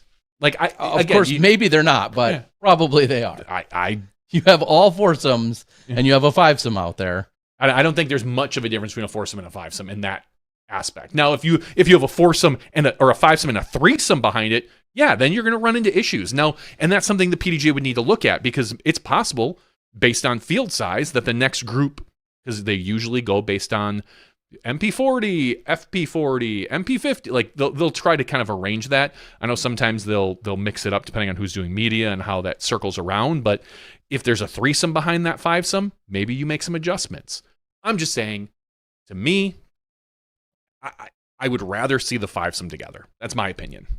So. Well, Brian Schweberger, who is out on our board, who won MP50, which we can segue into. We were just about to start talking about some of the other divisions. Brian says 5-somes suck. I'm not disagreeing, but Brian, if you're that 5th person in MP50 and you're down by 2 strokes, and you're down by 2 strokes to the first place, are you barking? Are you okay going to another card? I'm just saying, you have to look at it from the ultimate scenario if you are that person that's going to get booted off that card. I understand 5-somes suck. And maybe for you, it doesn't matter. Maybe somebody it does. Anyway, let's talk about MP50, because we can get off this subject. We've beaten the dead horse. Brian Schweberger taking down another victory, 29 under par, beating Robert Frias or Frias? Frias. We're going to go with Frias by 4 strokes. Congratulations to Brian, and good job, Robert, taking 2nd place. Making a run at that last round, shooting 8 under par, shooting a 10-20 rated round. Third place, Sergio Celis. Fourth place, Chris Sprague, who was recently inducted into the, I believe it was the Illinois Hall of Fame. Mm-hmm. So congratulations, Chris Sprague. And in fifth place, Michael Woodward. Talking about FP50, Juliana Korver wins this by 7 strokes over Margaret Patterson. So congratulations on the FP50. I don't necessarily know if we need to go down much further than that. There's a lot of divisions. If you want to go out and take a look, by all means, please do. I mean, we're going all the way up there. There were 26. Yeah. To be exact. I think there were 26. The M divisions go up to 80 and MP 80, MP 75, FP 70. And then you've got all the MA divisions, or I'm sorry, I'll say the P or... the A divisions. You got the A divisions and the P divisions, Pro and AM. All the AM divisions go up a bunch as well. Go take a look on the PDGA page. Yeah. I one of my favorite parts of the weekend, and I had many. The two mountains were not my favorite, but I had many other favorite parts. One of them was meeting who ended up being the MP80 champion, as a name that has been in disc golf forever, but you don't see him at as many tournaments as his other two competitors, being Carlos Rigby, who's won multiple world championships, as has the gentleman that finished second, which is Pete May, who also has multiple world championships. But I met PDGA number 706, Barry Fisher, and it was an honor to meet him after the players meeting on Wednesday night, and then to see him go on and have a great battle with Pete May throughout the weekend, and then him come out on top. There's a little interview I did with him that I'm going to release probably tomorrow, where we did something real quick that I'll put on my Instagram or whatever. But it was a pleasure meeting him, and it was awesome to see. And the fact that he had to take down Pete May, who's typically beats him, as he even admitted, was awesome to see. So there's another special shout out for Barry. But PDGA number 706. Tita Ugalde was presented with her Volunteer of the Year Award trophy at the players meeting, and then the very next day was also her birthday, so that was awesome to see. And just so many names and so many people and faces that sometimes now I only see once a year at an event like this, and it was just so incredibly fulfilling. Lots of old faces. Someone I haven't seen in a number of years, I'll specifically call out Alan Hansen-Begg, who used to be from Minnesota. Yep. Him and his wife and family from Minnesota. They've moved into New Mexico a number of years ago. Told me the funny story about where he lives. I'll dox him. They live in Truth or Consequences. You know anything about that city? I've heard of it. We can talk about it later, but anyway, it's so he told me that story, which is a very unique story. If you don't already know what that is, you have to be of a certain age probably, and then maybe you'll know that story more. But just again, I could go on and on. I wish I had an extra 40 hours during the week to just simply catch up with everybody. Unfortunately, we had to run off and edit pretty much every night, but it was incredible. I'll follow that up by saying, everything I saw and experienced, and I cannot state this more clearly and with more conviction, everything that I saw from this experience in Ruidoso, New Mexico, showed me that they could put on a world-class event. That's great. Because if there were complaints somewhere, I'm sure, because you have 400 people plus. Yeah, someone's always got to complain. But everything that I saw and experienced and personally heard was praise and compliments. And Everett and just his entire staff and crew was incredible. From what I saw, the courses worked out really well. They had different styles of courses. Obviously, the most grueling two mountain courses being Oso Canyon, along with Moon Mountain. Your most difficult courses were then reserved for our youngest divisions, but also our most highly rated divisions. Some other courses are right there. Everything is so close. They had Grindstone and the Alto course, and the extracurriculars that were available. The town of like 7,000 people that then has disc golfers show up, 400 plus for a weekend. I'm excited because I think they proved without a doubt that this crew there that was part of the event, overall event staff, proved that they are right on par with anyone else to be able to run additional large-scale events, majors, or whatever. it was awesome. So I can't say enough about them. And there's a little 9-hole pitch and putt course that wasn't used in the tournament, but is right there in downtown. I actually got to go play it on Monday, just as another experience. Grindstone is another nearby course. Just the courses, the offerings, everything that they did. Some great sponsors. Everywhere I was, I saw EMT staff all readily available, probably more than normal because of course, the elevation that's in play. But they were always ready and available at the courses. I can't say enough about them. So hats off, as I already did. I did my hair for you guys tonight so I could go hats off. It genuinely was a really cool experience, and the people were great that I got to see, the golfers, but then to see this community put on the show that they did was awesome. So thank you guys very much. The PDGA was there, of course, coming off of one major to jump right into another major, and going from Stockton and some of the people that were there to then go over to this mountainous area and to play at elevation and to have everything happen at elevation just adds a whole nother level of challenge to what was the experience. And I felt as if everyone pulled things off very well. Again, I'm sure there were some complaints, large and small, somewhere. I just heard none of them, which says something, because a lot of people like to come up to me and complain about stuff if there's complaints to be had, and I heard none of those this weekend. So Ace Run was out there, as we already go check out their footage, everybody. Happily hugged and patted them on the back. They do have a complaint because they're a couple of whiny babies. They posted on the board and said they need more Chinese food spots in this tiny New Mexico town? This tiny town in New Mexico. They need more Chinese food spots. Why are you eating Chinese food in New Mexico? Like, you should be eating Mexican food. Or maybe some of the steakhouse. Maybe couple of the nice steakhouses that are there. I'm sorry. This is on you, Ace Run, for picking the wrong type of food. So I have a suggestion of where you can mail that complaint to. I'll send it to you privately. All right. We did have a couple other events going on this weekend. Some, a very famous event, the 2025 Santa Cruz Masters Cup, hosted by Top World Disc Golf and sponsored by DGA. This is a Q Series. Go look up whatever that means. Don't know, don't care, to be honest. Obviously, as we know, the Q Series, you can qualify for getting your Pro Tour card. MPO, Gannon Buhr wins in a playoff over Niklas Antila. So that it went to extra holes, and if my understanding is now there isn't. They didn't do this on PDGA Live, the playoff, so it was just the regular one. But my understanding is Gannon Buhr, I believe he birdied hole 1, and he was the only birdie of the weekend on hole 1. Is what I thought. That's what I read. That sounds right, because there's a new super long hole, 1 pin position. And I think he birdied and it. He birdied it in the playoff to win. It's a better time. That's what I read. That's my understanding. Okay. If that's wrong, blame it on the internet. Niklas Antila then takes second place. In third place, Luke Taylor. Fourth place, Cole Redalin. In fifth place, Alden Harris, tied with Noah Meinsma.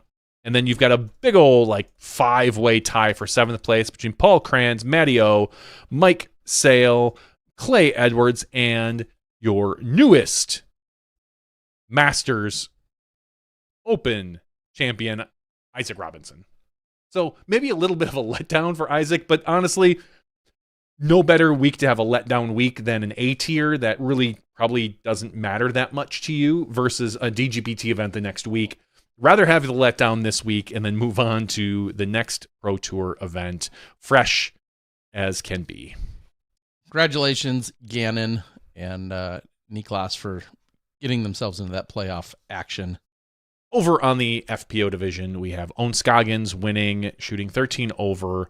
Her round ratings, if I can get this to pop up there, sorry. 948, 967, 978. So 976. What was that? You do need to get your glasses checked. 976. Oh, I'm sorry, 976. It's so small and blue versus I would like a different color from the PDGA ratings, to be honest. Use the I should. color accessibility. I should use the thing color that they offer. accessibility. See if that changes it. Keep scrolling. I don't know where it is. Oh, maybe it's not. They do have it. Yeah, they do. They do have it. And actually did just make an eye appointment for next week. Yeah. I've noticed over the last few weeks. It's gotten much worse. I think I'm going to blame my glasses. I mean, it's only 2 points. Now, quick side note to all of that.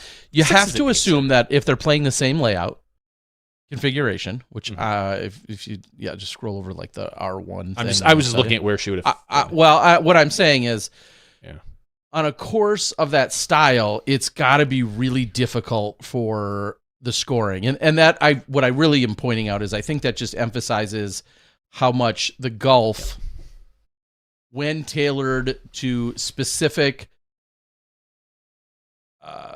skills and what's the word I'm looking for? When it's tailored to their specific skill sets, it produces much more exciting golf. And I have to assume, maybe you can just drill down on any given round. I have to assume birdies were that much tougher just to even come by. Probably. Because some of those, just because of, their overall okay. I mean, when's the last time Owen Scoggins had just 4 birdies? Or look at a Hannah Wynn who picked up like 10 or 11 birdies in Stockton. And I get it. They're all different courses. But Hannah Wynn went an entire round without a birdie. That seems really hard to believe. And it was one of the better rounds. Yes. That seems hard to believe when you just saw her card 11 or 12 of them a week or two ago. Asking when the last time Owen only had 4 birdies, that to me is like, that could be any given week. But the fact that Hannah Wynn had no birdies and had the second hottest round or third hottest round, that to me screams. It's just not, playing to their skill sets, or it's not designed. And I get it. It's an old school course. Nobody has to scream at me. I understand Masters Cup. I've been there. I've played there. I get that. But that's where sometimes it really shines the bright light on designing courses to certain skill sets that then produce the most exciting, compelling golf. Because I'm not suggesting on any other layout Owen wouldn't have still won. Of course, I'm not suggesting that. Yeah. I'm just saying that some of those layouts, some could produce really boring or golf that doesn't feel like golf nearly as much because of where they're throwing to. Anyway. Second place, Hannah Wynn, as you mentioned. Third place, Shelly Mae Lai. I always mix that one up. Shelly Mae win in third place. Fourth place, Katrina Allen. In fifth place, Danny Clyden. Yeah, it's similar. It's just crazy to me to look at a fourth place finish with Katrina shooting 20 over. Like, that just sounds crazy in our current day. Correct. Yeah. Anyway. Different golf. Congrats to everyone that played well, shot well, all that stuff as well, though. Another A tier was the Lexington Open, 27. That's big enough for I can see that, Terry. Winning this one in first place was Nathan Queen in MPO, shooting 26 under par. Second place, Zach Arlinghouse. And in third place, Harper Thompson. Over on FPO, Maria Nina Guerrero wins this by 9 strokes over Macy Veladiaz. So congratulations over in Lexington. And I believe the last one we'll talk about here was the Butler County Disc Golf Classic as an A tier over in Cranberry TWP Township. Thank you. I don't think I've ever seen that abbreviation. Yeah, that's also where I stayed for the 2015 Worlds. Cranberry Township. Over there. I mean, it makes sense. I just had never seen that. Pennsylvania. We have MPO. Austin Bates wins this by 2 strokes over Ian Burchett. And in third place, Justin Rozak. And going down to FPO, Lori Merriman wins this over Autumn Wong. Real quick, add on, also, there should have been the Cosmic Open, which I believe was an A tier as well. Was that an A tier? Oh, yeah, there it is. And that was taking place, Cosmic Open, over at Maple Hill. I know there was coverage. Gatekeeper, one of the reasons... pull back the curtain just a little bit. One of the reasons I was asked to potentially be involved with the Masters, U.S. Masters, is because the PDGA had offered up all majors to both Ace Run and Gatekeeper, because they've been working with them pretty exclusively for the last couple of years. And so out of fairness, they had given them first right to refusal to a bunch of the Masters this year, to a bunch of the majors this year from a post-production standpoint. Gatekeeper had agreed and wanted to be at this event.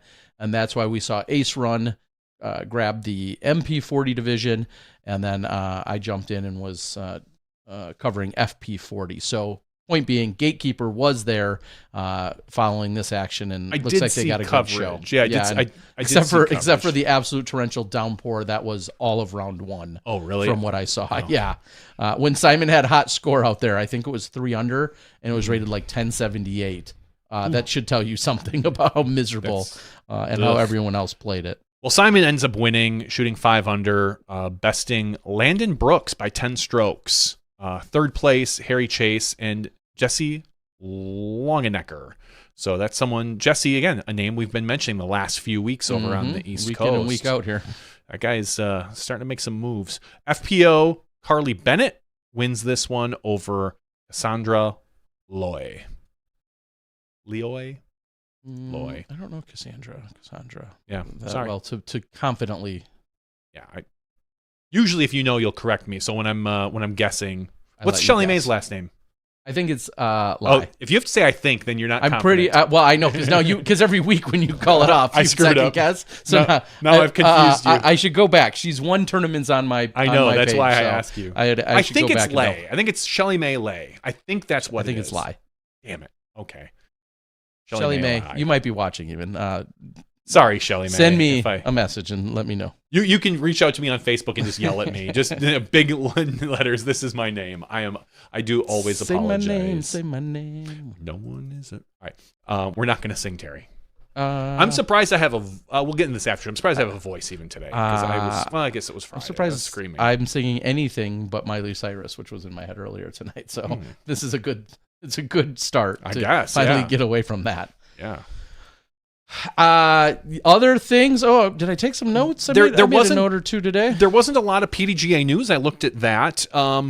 There is the DGBT is getting ready for the upcoming, not only just the Cascade Challenge, but there is also a match play event coming up that we are going to work on that they had to delay from, I believe it was Music City. So, and this weekend is really interesting with Vegas going on, which I honestly had no clue about. We're seeing a bunch of the primarily Innova players split off from the tour, go to Vegas versus going to play a DGBT event, the Cascade Challenge. Because this isn't just like last year, I think Cascade was a Q series. And now this year it's I covered. Which you covered. That's why I figured you knew that. This year it's a full-fledged DGBT event. So we see quite a few of our top 10 players. I think there's like 3 of the top 10 players that have split off and are going to play Vegas. Yeah, somewhat interesting to see is that Calvin Heimberg is not playing Cascade and is at this event. He's the highest rated player at the Las Vegas Challenge. So it's Calvin Heimberg, who also probably had a disc giveaway, or a disc offering, the Toro this weekend. Yep. So Calvin, Matty O, second highest rated. I'm reading off the Las Vegas registration right now. Matty O, not there because he's in Las Vegas. Bradley Williams, obviously an Innova player, but at Las Vegas Challenge. Emerson Keith, Noah Meinsma, Dallas Garber, Garrett Gerthy, who's obviously had success. Open bomber courses at Las Vegas might suit him a little more or be a little more fun for him versus the tight lines found at Cascade. Plus, he's an Innova player. Innova player. Paul Oman, Masters age, playing in this event in MPO, Innova player. To me, which makes sense because he's coming from New Mexico to Vegas, a much shorter trip than the Cascade, and it's not a DGBT event, so it's an A tier. To me, Paul Oman makes sense to play this one. So those are a few of the names that you're certainly going to know and or recognize that you're seeing in the rated as some of your top 10 at the Las Vegas Challenge this weekend. Scroll down, I recognize Nick Newton, who doesn't live too far from there. See Cupcake, Jacob Curtis playing in that. As well. So anyway, best of luck to them. On the FPO side, though, it'd be interesting to look at that comparison. Both Jennifer Allen and Katrina Allen playing in Las Vegas this weekend. Sophia Denica is also there, as is Jessica Weiss, Lisa Fakis, Shelly Mae, Taylor Chosick, which is maybe a little bit surprising knowing some of her background and roots playing more in the Northwest as opposed to Las Vegas, but maybe likes that idea of more open courses versus what you're going to see. Cascade is, if you remember any of the coverage from the Pro Tour or mine last year, Mountainous and tight, right? Not mountainous, but very hilly, tight lines. Oh, tight lines. Okay, Yeah. I thought there was a long wooded tight lines. Okay, I'm confusing. Yeah, long wooded tight lines up in Washington. I knew it was very. Oh, it's in Washington. Yes, it's very tight. I knew that much. For some reason, I thought there was more elevation. Yeah, so kind of interesting to see those some of those names, and then we just mentioned, and what a fun card to cover it would be. Nate Sexton, the highest 4 rated MP40 players. Nate Sexton, Martin Hendel, Steve Rico, and Cole Wareheim. So, three of the 4 being Innova players there as well. So, I mean, I get it. It makes a lot of sense. If you're an Innova sponsored player, this is one of their flagship events. That's not a DGBT event, and it probably is good for your sponsor if you go play this. There's no one is shocked if this wasn't an Innova sponsored event. Most of these players probably wouldn't go. They'd go to the DGBT event, but it makes sense that the Innova sponsored players do this. And then other events that got released or talked about here and it's still 6 weeks out. However, DGPT made a really unique announcement in the brand new Creators Challenge, which will take place just before the Des Moines Challenge takes place. So it's the day before, I believe, on that Thursday. They've matched up some of our top-level professionals, our pros, as they're calling them, which they all are, along with the AM creators that then create stuff. Not necessarily AM creators, just creators. Like you've got... it says the AM creators. Well, I mean, Luke... Broderick plays, but I believe I saw... Bedanza, who's dang near a Pro Tour level player. He's playing on the tour. Like, yes, I get they're calling it the AM creators, which is where probably most of them fall, but so that is something that has been announced. I know some more details that weren't announced, so I'm not going to talk about them yet, but I knew this was coming down the pipe. Do any of those people have 557 podcasts? I don't know. 1, 2, no. Oh, because we do. We're not good enough to make this list. That's for sure. I mean, you got much better golfers than us represented here. Probably, but I don't know. You've got like 2 different foundation people. There's no Ultra World. There's no Smashbox. I don't know. I'm calling some shenanigans here. There's a lot of people not on that list, so I have no idea how they arrived at that list. I had shenanigans, no part of that whatsoever. It's Des Moines. It's near us. Even it's not even like we have to cross country. I'm just saying. I feel like you should be there. I feel like you should be there too, Terry. I feel slighted. So, that will be taking place. It's kind of unique format. You've probably seen all the details, and you'll hear a lot more about it as we roll into it. It is still 6 weeks away, roughly. So, I'll throw it out there again to some, flattered by the people. I had a few people come up to me and were genuinely concerned if I'd maybe been fired or if I quit or something from the Disc Golf Pro Tour, because a couple of people said, "Where are you? Why haven't you been on the network? What's going on?" And I, again, explained, as I have a few times, it was the scheduling this year. Just the fact that I am very back-end heavy on the schedule. Not just me. I'm very back-end heavy. I mean, both. On the schedule, I am, again, involved in the Tour Championship. I'm the host. I will be for Smuggler's Notch. I will be for Maple Hill.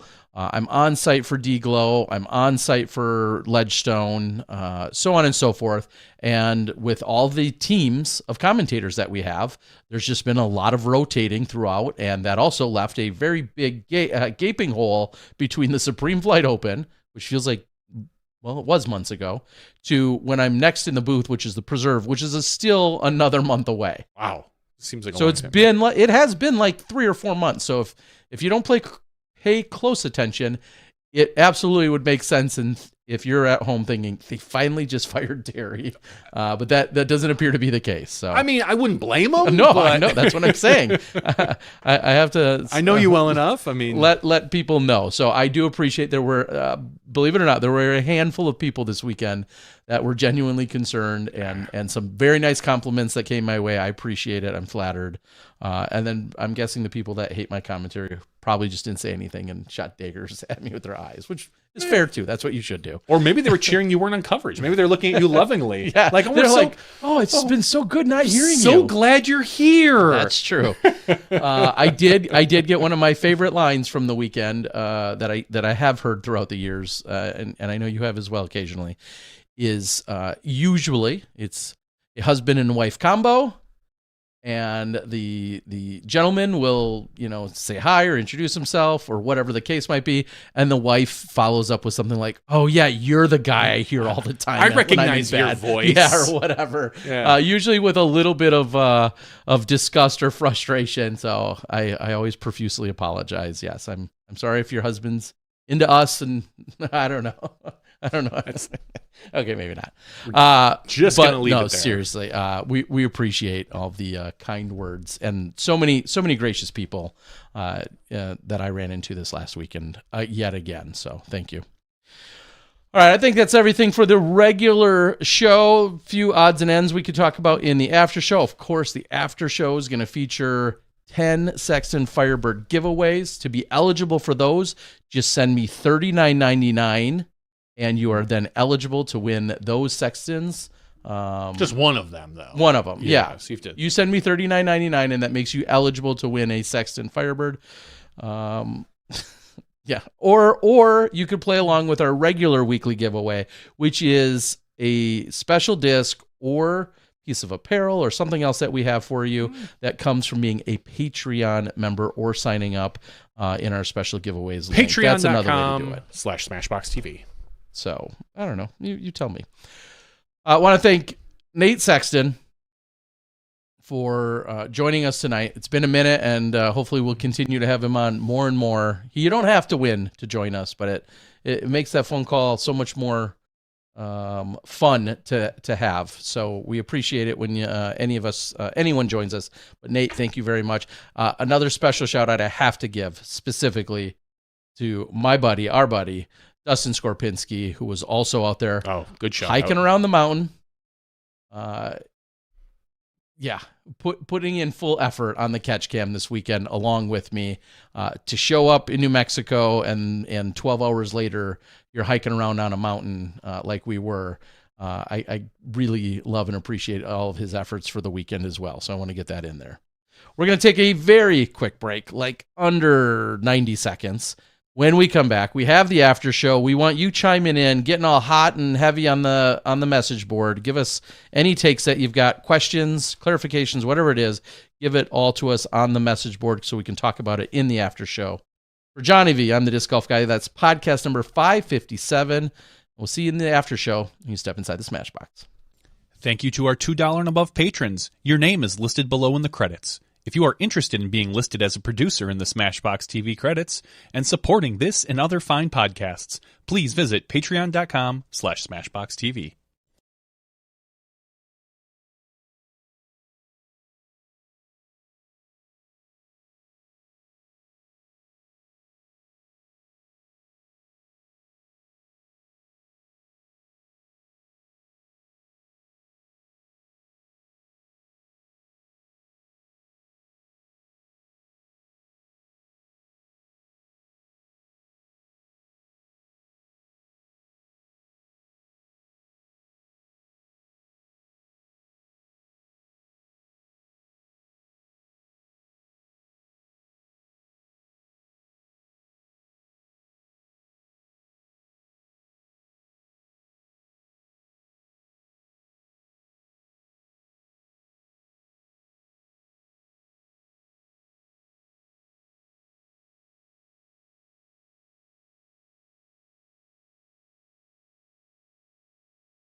Hello, everyone, and welcome to SmashBoxx TV Podcast 557's After Show. I was going to put you in your own group. Just you over there and then I'm me good with that. over here. I'll play by myself all day long. By Doesn't matter. yourself. Yeah. What you said. Whatever. Whatever. I'll find a way to make it work. I did. In what might be shocking exclusive SmashBoxx news, I played golf this weekend. Congratulations. I I got out my basket. It's in the backyard. Okay. So that's I did 2 putts. as I closed out the regular show, I will again thank Dustin. Typically on a travel Monday like yesterday, I would slowly pack up the hotel room, get everything ready, and then I had to make a 3-hour drive ultimately, which is a whole nother story, but I made a 3-hour drive, and I would have just kind of, had my day about coming back. Well, Dustin doesn't sit still. He's very active. He likes to play. He loves to play. Yeah. Way more. We figured it out. We've been friends for about 14 years now. But Dustin loves to play anytime he gets a moment to. Mm-hmm. And he said, "Oh, we playing tomorrow morning?" He said this Sunday. I'm like, it's like pack up slowly and check out and drive 3-hour and then fly 8-hour day. Like, I don't know. Like, wait, if I could play quickly, get back to the hotel, get a full shower in before we check out, and that doesn't mean setting an alarm for 7 o'clock either, because I'm going to probably be up till 2 or 3. So anyway, long story short, Dustin and I went out and played 9 damn holes at Grindstone. There's the 9 damn holes, and then there's 18 other holes, I believe, or there's 27 total holes out there. I don't know how we arrived at playing those specific 9, but we played 9 of them. I think it's 1 through 18, and then I think those are the last 9 that maybe got added. So we played those 9 holes, and then little did we know, literally half mile away is another course that had everything under 200 feet. So that is definitely that's right up your alley. Up my alley.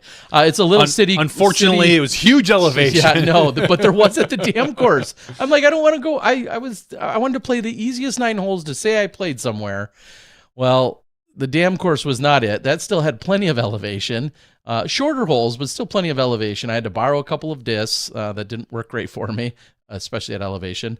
And when we were done, though, like I said, we played the little 9-hole, everything under 200 feet, and that was a lot of fun as well. So I left New Mexico under par between the 2 sets of 9. I then eventually left under par. I shot over par embarrassingly at the first one, but under par 7 out of 9 at the second one. Lots of fun. You played par 4. And then we walked in to, I think it technically goes by Noodle Arm Nation, their storefront, which is within walking distance of this little city course. Good place to be. Like literally a block and a half away. I mean, you could throw to it. And walked in there, said hi. That was my first time in the store. Got to just check things out a little bit, see what they have going on there. Great vibe, as they say, and a lot of fun. And then so with that, able to then still go get showered and check out and make our 3-hour drive to get 90 minutes away and then get an alert saying, hey, your flight is delayed. Okay, we could use an extra half-hour breathing room. No. It's an extra 90 minutes. And the problem with that is that Layover. 90 minutes then pushes us to missing the layover in Denver. So then I get on the call, I get on the phone as I'm driving, and the woman is saying, well, we've got other options. We could get you roughly at the same time. We could have you fly instead to Phoenix. It's going to be a really tight turnaround there because they got a bunch of delays. And then Phoenix back to Milwaukee. That's an option. And I said, well, that's our best bet. Let's take that. So she books us. She also says, well, I don't think you're going to get there in time, like to the airport, which we weren't. We could get you from Albuquerque to Vegas with a relatively quick connection and then get you back to Milwaukee. I'm like, yeah, we're not going to make that. Well, somehow we made it. Maybe doing 100 in New Mexico in the desert is an easy way to make that happen. We got there. Everything was good. Should have just stayed in Vegas. You know? It's not Dustin's cup of tea, but He could have flown home. Yeah, I did make an Instagram post from the airport. I'm like, I'm in Vegas because everyone's arriving in Vegas for the tournament, but I wasn't. I was leaving. My more than worth it consolation prize to not being at the Las Vegas Challenge this weekend is Thursday. I head to Mexico, and I've been talking about it for a couple weeks, or at least somewhat referencing it, but I get to go to Mexico. We've got a tournament going down in the northwest side of Mexico City. The guys from Shaman Disc Golf, who we've talked about their basket and a couple of their discs they've recently gotten approved. They're putting on an event. It is now full at 72 or 90 or whatever it is. It's full. I know that much. And I'm super excited to go check out more of the Mexico disc golf scene. And so come Thursday, I will be heading to Mexico. So I'm not at Cascade. Wasn't asked to be. Not at Las Vegas, which would be a lot of fun in lots of different reasons. And instead, I'm going to be in Mexico and Mexico City with Shaman Disc Golf. Seems like a great place to be, if you ask me. I'm not complaining. I'd rather be there probably than any of the events. So super excited to be out there. Might run a little extra challenge or so, see if we can get an ace or two on film. Is it still called film? Ace or two on SD card? What do we call it? What are we getting it on? We're not getting it on tape. We're not getting it on film. You're recording it. We're getting it on SD. I mean, you're cards. You're technically getting it on data. You're getting it digital. Yeah. We're getting it on data. So, Mexico, here I come. I'm excited. We'll see you there Thursday. Okay. Does it excite you? This is a somewhat generic question, and I know I talked about this in the regular show, so I'll quickly repeat. 100% there can and should be and probably will be large-scale events, most likely majors for an AM Worlds or for a Masters Worlds or whatever at this New Mexico location, Ruidoso. Does elevation golf excite or deter you? Like you personally, would it? If Masters Worlds, let's just fast forward and say 4 years from, this is totally made up. Sure. 4 years from now, you're now 57. No, you're 51. Ouch. You're 51. They've announced Masters Worlds, Pro and Am, Masters Worlds there, and it's at this place at Elevation. Would the idea of playing at Elevation excite you or not? Or deter you?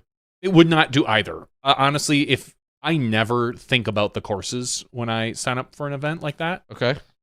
Very rarely do I even think of, I mean, signing up for local events, I guess I kind of do take the course into account, but if I'm making a trip, I don't care about the courses. Elevation, not elevation. It's not going to sway my decision. I think I would probably be more excited because I don't get a chance to play at elevation very often. Mm-hmm. I would also probably be a little worried as I'm 51 years old, and I'm sure there's I mean, there were 80-year-olds out there. They weren't playing on the toughest courses, but they were in elevation still. But just in general, like I think it would. After I decided to go, I would look at the course and be like, "Oh, that's cool. That's a little different." I mean, we've played in Flagstaff. Mm-hmm. We've played. God, what's the other high elevation one? You haven't. I don't think you've played. I've only played in a couple, and I think you've played in a few. And less really than you. Only one. I've also played in Colorado, and I've also I did not play Colorado a couple of different times, and I guess I think maybe and you've never played like Lake Havasu or anything like that. No, Flagstaff is maybe the one real high elevation place I've actually played. So yeah, I guess it would in theory excite me for something different. It would never deter me. The courses, unless like Nate Sexton was saying, unless we're talking like 9, 10, 11,000 foot courses, I'm not deterred. Like I would truly look at like a 10,000 foot course and say, get bent. Yeah. Like there's no point in someone like me playing that. Yeah. Like you're just making a very poor decision at that point. So yeah, elevation. No, as long as the courses are appropriately lengthed, I don't care. I think it could be kind of cool. Yeah. So I have no idea where it's going to go or what they're going to do, but the group there certainly proved they could pull off. I mean, this is a major, so it's not like, oh, hey, there's another big major that they have to go take on instead or whatever. I'm just saying they more than proved that they're capable of taking that momentum and then repeating it. And whether it's that same exact event in 5 years or it turns into some other event, there's just a lot of possibilities there with the courses and the infrastructure and the people that they had there this weekend. So, yeah, it is obviously there is something to be said if you're a local, if you're acclimated to it. You know, Sammy Joe, for instance, Guerrero, who was on the card for the first 3 rounds and all 4 rounds. No, first 3 rounds, sorry. Yeah, she fell off at the end. Yep, for the first 3 rounds. Like, she's from Colorado or Colorado Springs. She is used to all of this. Mm-hmm. You know, not necessarily just even the physicality, but then also obviously how her discs fly. Whereas Jen essentially took almost every one of her normal discs out of her bag and was throwing some 130, 150 gram stuff because of that elevation, which I know gets talked about a lot, but she's, you know, a lot of these players are throwing very different bags and configurations. I don't know what was in Sexton's or Kale's or you know, Paul Oman's bag, for instance, but I bet you it looked very different versus them playing in Las Vegas or even in Cascade Challenge this weekend. So, you know, that's another element to it, which, you know, makes things a little bit more exciting. And I know that DGPT we had the match play up in Colorado a few years ago. And a lot of players have said, hey, it seems like we actively avoid playing mountainous golf or high altitude golf. I don't know if that's for sure a stance or if it's just a happenstance. I think it's just a happenstance. But I can understand not necessarily being excited when we play everything else at, you know, relatively at, you know, sea level compared to then a Joel Freeman, of Joe Revere. I would love to see a high elevation Pro Tour course. I would love it. And I think again, I've more than made it clear that I like to see all types of golf. Sure. I like to see really windy golf in big flat open areas like, you know, you kind of have at DD that we've seen. I think that's a style of golf that is high elevation golf is a style of golf that you really need to, like you said, your Joel Freeman, your Joe Revere's, Eagle McMahon. These are people who grew up and played Aaron Gossage, Aaron Gossage, who played on these things, and to go someplace like that, maybe give them a slight advantage versus a Gannon Burr who's used to playing at, you know, 5 feet elevation. From cornstalk to cornstalk. Yeah, exactly. I would like to see the variety just to test all these players' different skill sets. You know, playing wind golf, playing elevation golf, playing in rain, playing in. I honestly wouldn't mind a winter event. Not that I think many players would play. You know, if the Pro Tour had some sort of exhibition up in Wisconsin or Michigan in January 25th or whatever it is. First of all, you never know if you're gonna have snow or not. But playing in cold weather golf is a different beast. So. Ultimately, I think it could be really cool to see these players have to play at elevation. But yeah, I don't think the Pro Tour is avoiding it. I think there just hasn't been a lot of elevation golf available to us. I mean, yeah, it's the infrastructure. Yes, it's the money. It's like every other, you know, thing that gets said about hosting a major or hosting any other event. Like, you have 10 or 20 or 30 or 50 boxes to check, and having a great course at elevation is just one of those boxes. It might be a really big or important one to you, and that's fine, but you still have to check like the other 49 boxes. So, and that's obviously why we haven't seen it. Another side note to, I guess, a note of the weekend. We talked about Schwebe, of course, ultimately pulling it off. It was not wire to wire by any means. I know he had some good competition, but when it was all said and done, when he did win, 437 career wins now for him. So for those of you keeping track at home, you're putting those tallies up on the wall. You had to probably move to another wall or into your basement, whatever the case is. If you got a Schwebe tracker for wins, he notched another one. So if you've got a Schwebe tally tracker on your basement wall, I don't ever want to visit you.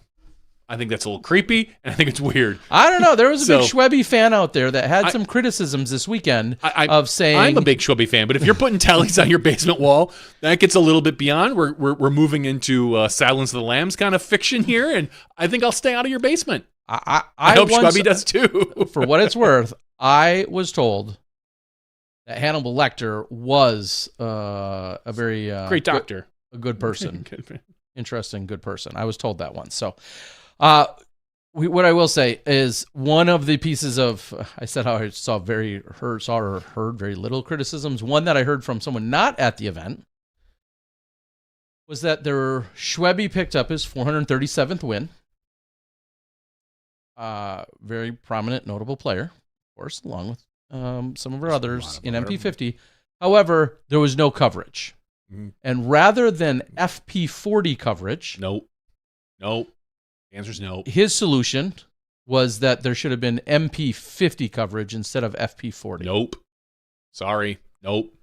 Like it or not, even if MP50 has Paul Macbeth and Ricky Wysocki in 20 years, that's just not what you do. If you're covering MP40, you cover FP40. That's just it's rude not to. I think it's discriminatory. I believe that is what you cover. Now, if you have, again, we're talking limited resources. With infinite resources, sure, you do whatever you want. But with limited resources, I believe that you cover FP40. And again, is it a fair analogy or equivalent to say we'll say a really large scale event? It couldn't be a pro tour because of this fictitious hypothetical I'm making up, but is that the equivalent of saying, hey, we've got MPO, FPO, and MP40. The MP40, we cover MPO and MP40, but not FPO. Is it you know what I mean? Does that correlate? Is that the same equivalent? Or not really? It's close. Obviously, I think you have to take in all accounts. You think you take the tier of the event into account, like this is a major. If you're talking like maybe a big A tier, again, Vegas is this weekend, and it's got great FPO players, but say it didn't. Say that your top FPO player was 937 rated, and you still have a great MP40 card. You have your Steve Rico and Martin Hendel. I could understand how someone would be like, yeah, let's cover MP40 over FPO.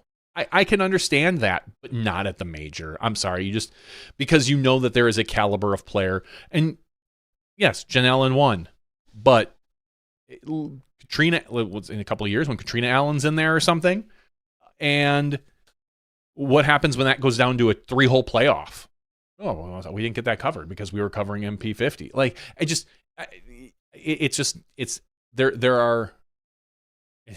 kind of the same way I feel about the 5-some. There's something ethically wrong about that. Like, they are a more prominent division than MP50. It's just, there are rankings, like it or not, and those are what they are. And it sucks. I can understand as a media person as well, looking at it and being like, well, I might even get more views with MP50 than I'm going to get in some FP40 cards. But, that's what you kind of have to do. And if you want to see it that badly, come spectate, man. Like if you're truly that eager to see MP50, come spectate. PDGA, or film it. Or film it yourself. Yeah. But even if you're not going to film it, come spectate. Because I don't expect everyone to be able to film and edit and cut like graphics, this stuff, but like, man, just pay the $800 and fly out and get a hotel room. Because I bet you there was no cost to get on the course. I bet you there was no tickets. It's just it was free. It's free to be there. So I understand all of the arguments on a lot of different avenues, but it's just you can't do that.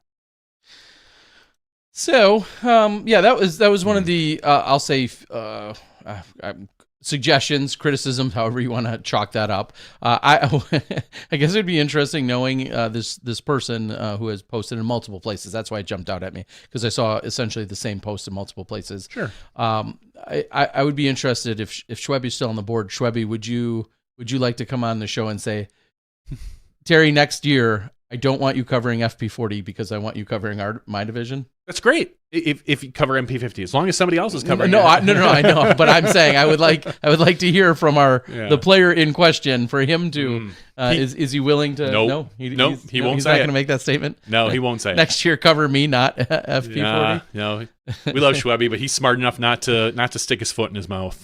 He's been around long enough. Anyway, yeah, I mean, again, like you said, infinite resources. You've got tons of people. You could go out and get all sorts of coverage, but that's just not where we're at. Real quick, and I just saw a picture from a phenomenal artist who's a local disc golfer / artist / video and photography and drone. Coming to your house tonight is about a 30-minute drive from me. I live west of Milwaukee. You live north of Milwaukee. Coming here at I-43, so to speak, which is the main in interstate, right about at that barrier of I-43, coming east toward Lake Michigan. You're a matter of quarter mile, half mile off of Lake Michigan, but coming east, it was like a wall of fog. Yeah, and I was trying to describe the wall and how damn precise it was. Yeah, it was like crystal clear, normal, beautiful May evening, and then a wall, just an absolute wall that looked photoshopped, a wall of nothing but cloud. And for a second, not realizing what was going on, I rolled down my window to smell. Yeah. And when I was coming home from work, I work downtown, which is 20 minutes south of here. I was watching, and and granted, I'm only a quarter mile from the lake downtown. And I was like, oh, it's a touch foggy, but it's not too bad. I get on the interstate, I'm driving north, and you can just see it. You're like, oh, it's getting like I can see the fog off to my right, because on the interstate you kind of get further away from the shore, and then you get off on the interstate and onto my exit, and yeah, it looked like a wall of fog. It's bizarre. So he's posted a couple of pictures. So a couple of our tallest buildings in Milwaukee, which aren't that impressive, but a couple of our tallest buildings in Milwaukee just completely engulfed, and I think they're 28 or 30 stories roughly high, and to see that the fog came all the way up to the 25th floor of these, and you absolutely couldn't see anything else in Milwaukee. It's just something that came across my feed. Ace Run, appreciate you guys jumping on. As you said, signing off. I will send another shout out. Ace Run graciously let me use their, I don't know for how long I'm going to be indebted to them, but they did get the drone footage for both courses, and 36 holes. Yeah, which they had to get for their coverage. Because as I said, we use 32 out of the same 36 That's T-pads. At least, I would say, 3 days per hole of coverage. So probably about 3 months of indebtedness. Okay, at least. Well, I don't know how far my hug went, but hopefully that's a down you payment. gave him a hug? Yeah. That's at least a month off. So big thank you to Ace Run. Obviously, go out and watch their coverage, as many of you have, of that incredible MP40 battle that took place. But big thanks to those guys. You saw that I put their watermark right there, and a big thanks to them yet again for letting me borrow their drone footage.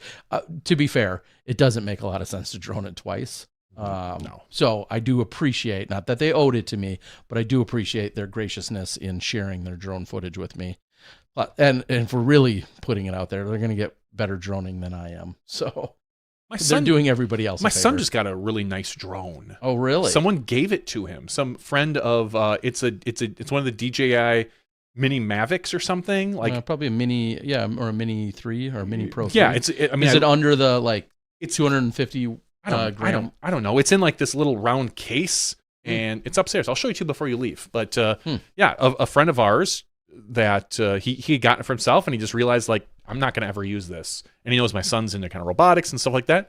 Nice. So a couple weeks ago, he just gave it to him, just gifted it to him. So, hey, I hope you have more fun to use this. So I'm looking forward to getting out with him sometime in the next couple of weeks and flying that around, because I've only flown a drone, I think, twice, and it's only been a few minutes each time. So I'm excited.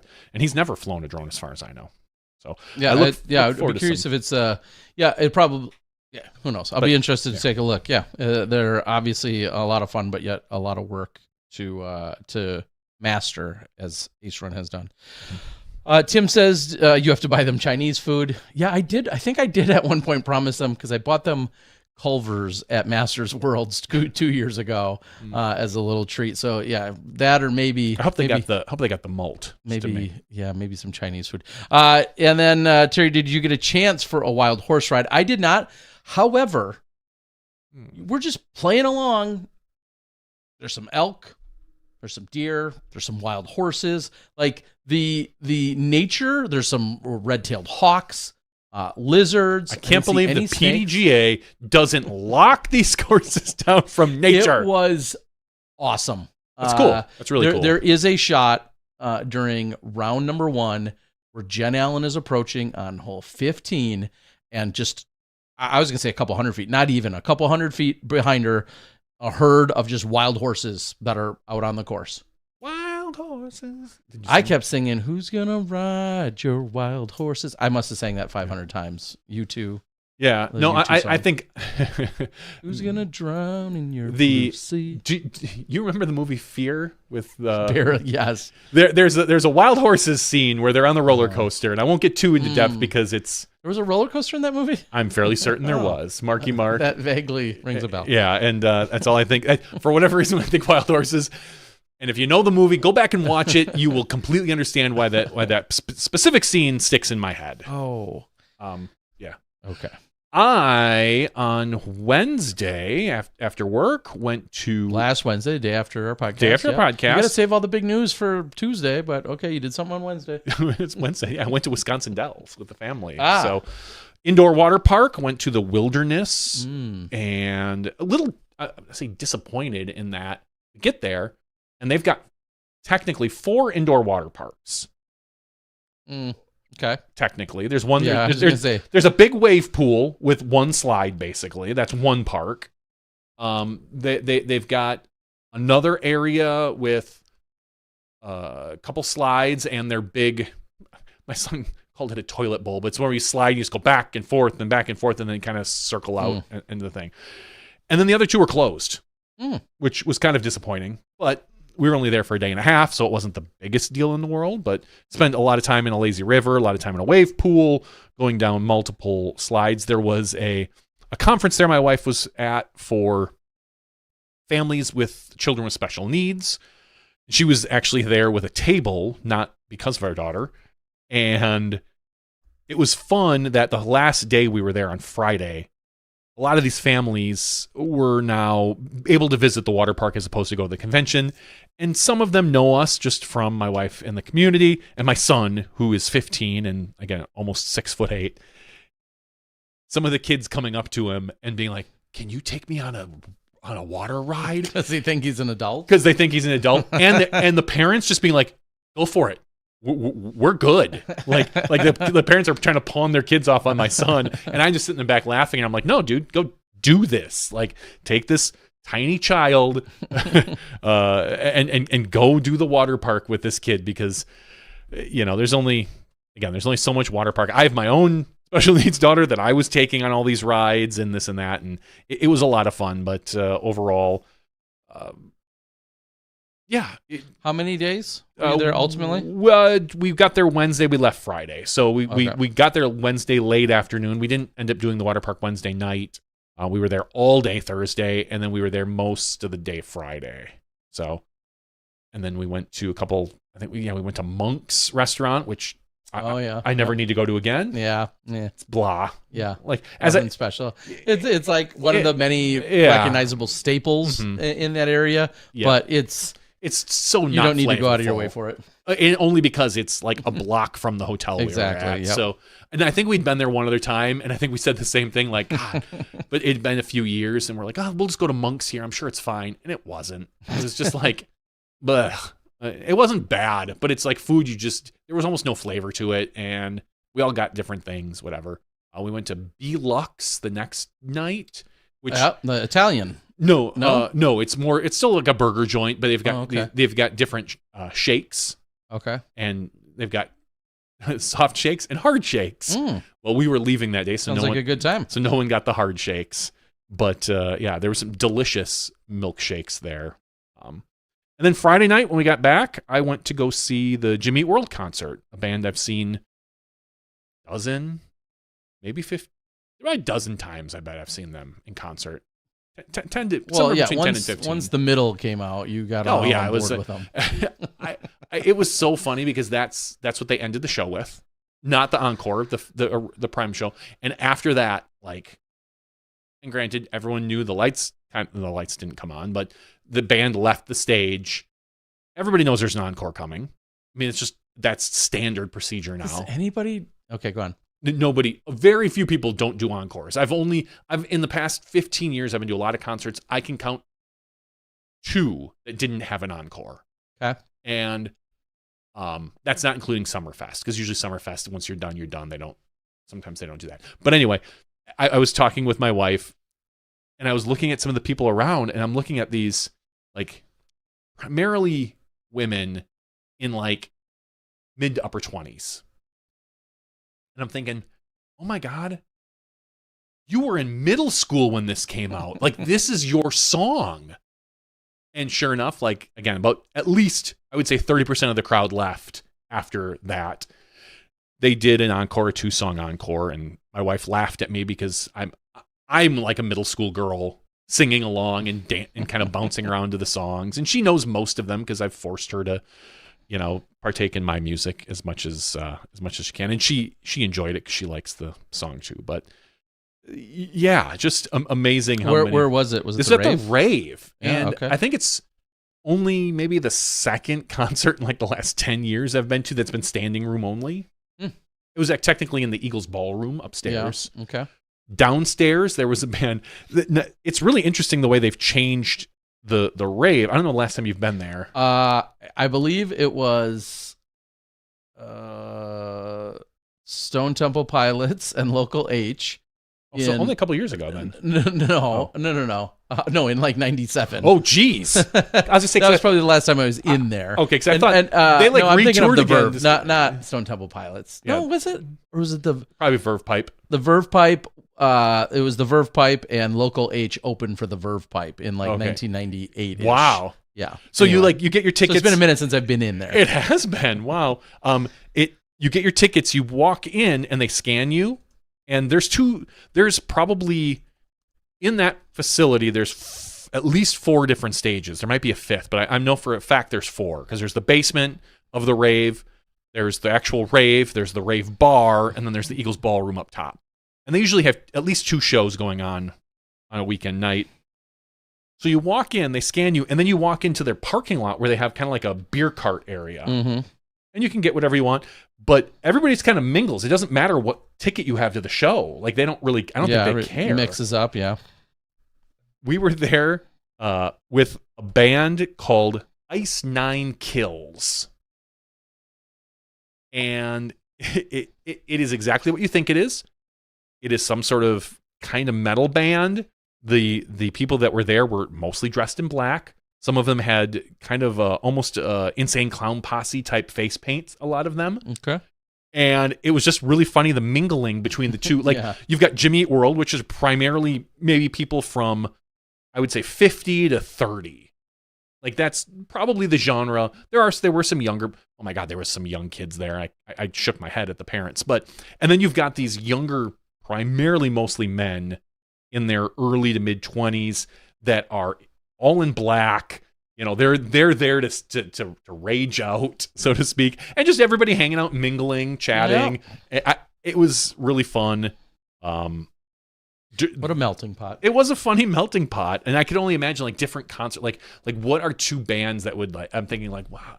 What kind of mix? What kind of mix could you? And how much do they factor that into the planning and booking? I don't know. Of that of the establishment, right? Mm-hmm. Like when they're like, oh, we are definitely not putting this style or genre with these or whomever. Obviously, I mean, it's been Cannibal Corpse with a John Mayer or something. They're an institution. They've been there forever. You have to assume they're doing some of that pre-planning. I chose to stand kind of towards the back with my wife. I did have a little bit of FOMO. I even told her, I'm like, I have a little FOMO because I'm and have been. I've seen them for, again, a long time before anything became big and popular. Standing in the back, there's less people kind of dancing and singing as like I am. And so I turned to my wife at one point. I'm like, I have a little FOMO. I'd kind of like to be up front. And she's like, well, we can try to get up there. And by now it's halfway through the concert. I don't want to push my way up to the front, even. And plus, there's my two giants. You and my wife is 6 foot. I'm 6'6". Some guy at one point who was a little shorter than me stood right behind me, like literally, like almost awkwardly close. And there's enough space where we're at. Held a camera over my head and was filming whatever they were filming. And I felt him, like you could just kind of feel someone behind you. I look over and I see the camera and I'm like, oh.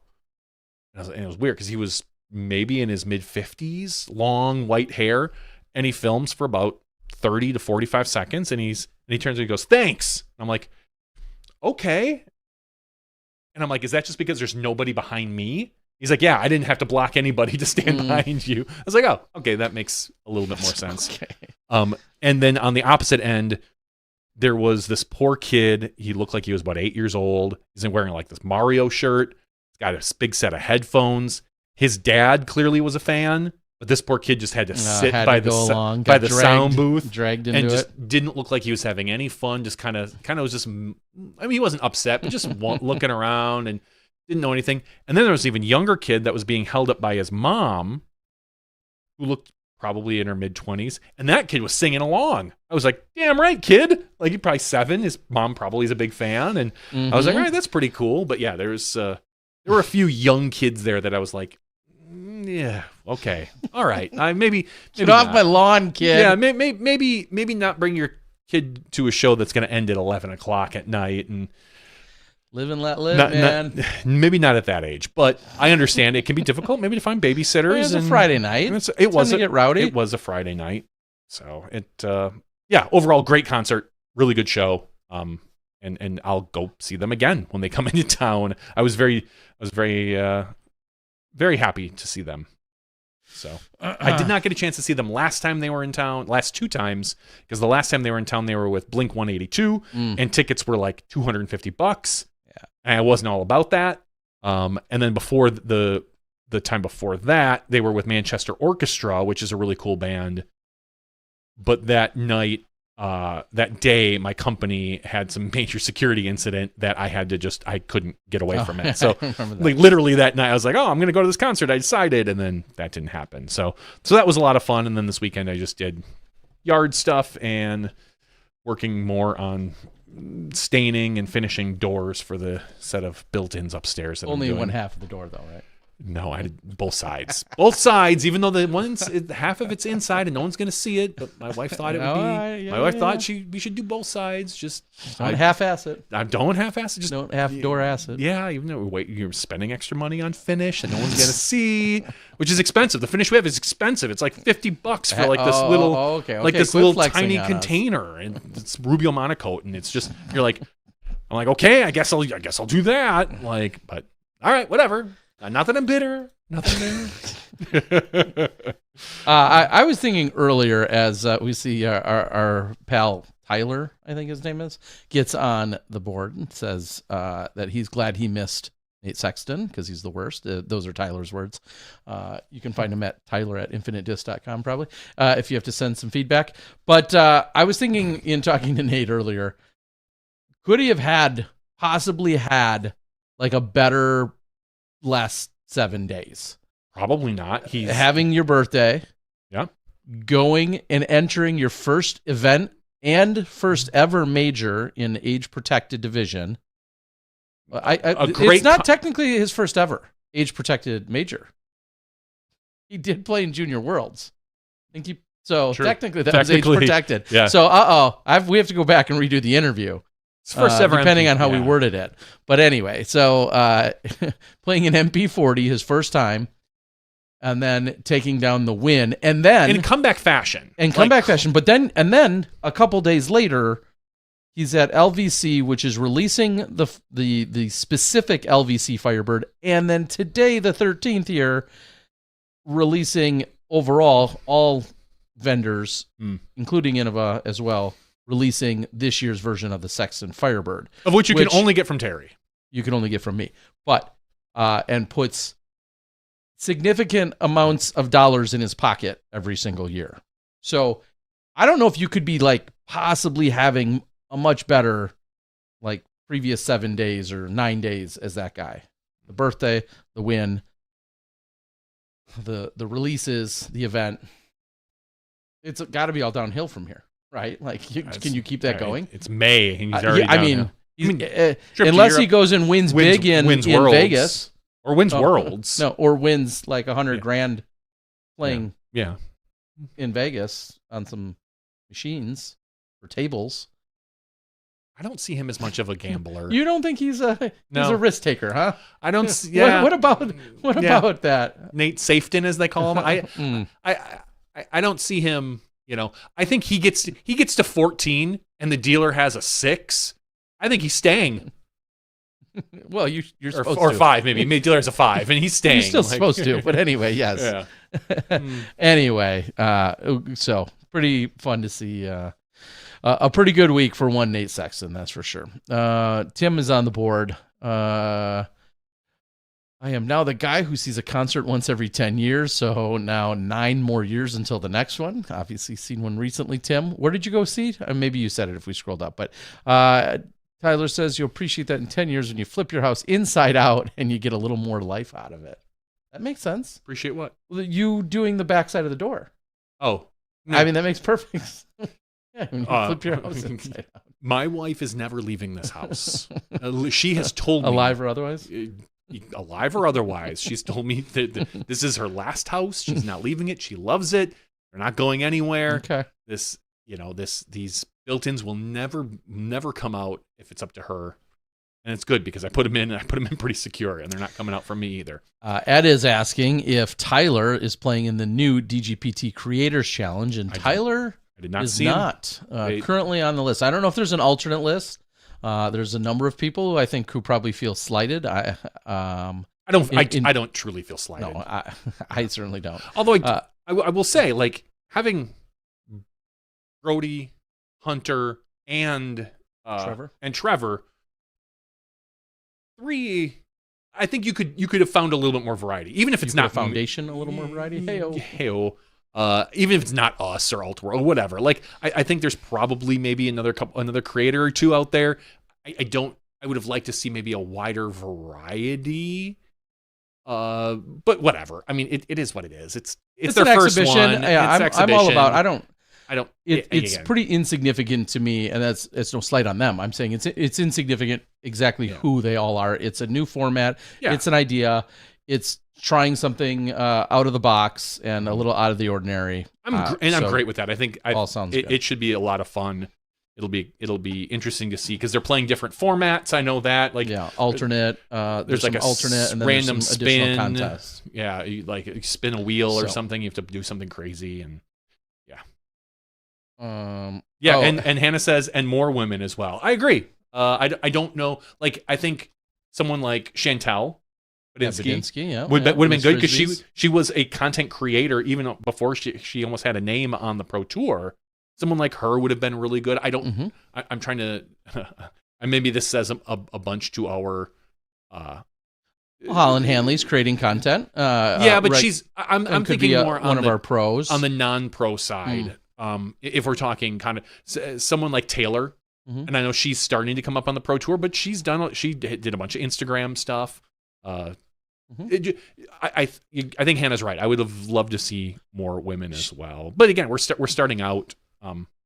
Hopefully we can go from here and expand. How inspiring is it that it is Hannah Macbeth's birthday, and here she is sharing it with us in the chat on the podcast. Happy birthday, Hannah. I know you're lonely. Paul's gone. He is. He made a wonderful post because he's on the other side of the country and she didn't get a chance to travel. So she's probably put Pablo to bed, and now she's just like she needs some way to fall asleep. Who are my real friends? She needs some way to fall asleep, so she turns on SmashBoxx. That's what we're here She's for. like, I miss my friends, John and Terry, and I'm tired, so they will help me go to sleep. Anyway, yes, you got a shout out in the regular show too, Hannah. You did. I know. Most people are going to listen to this on Friday, and it will not be Hannah's then it doesn't birthday. count. Yeah, never mind. So, all right. Nixe, that, or whatever they call it. She's quoting you. I know you're lonely. See? I'm just saying she's you know. Mike is out there saying, I've been playing a lot of fantasy disc golf lately. It's been making me pay attention more. It's exciting. Great.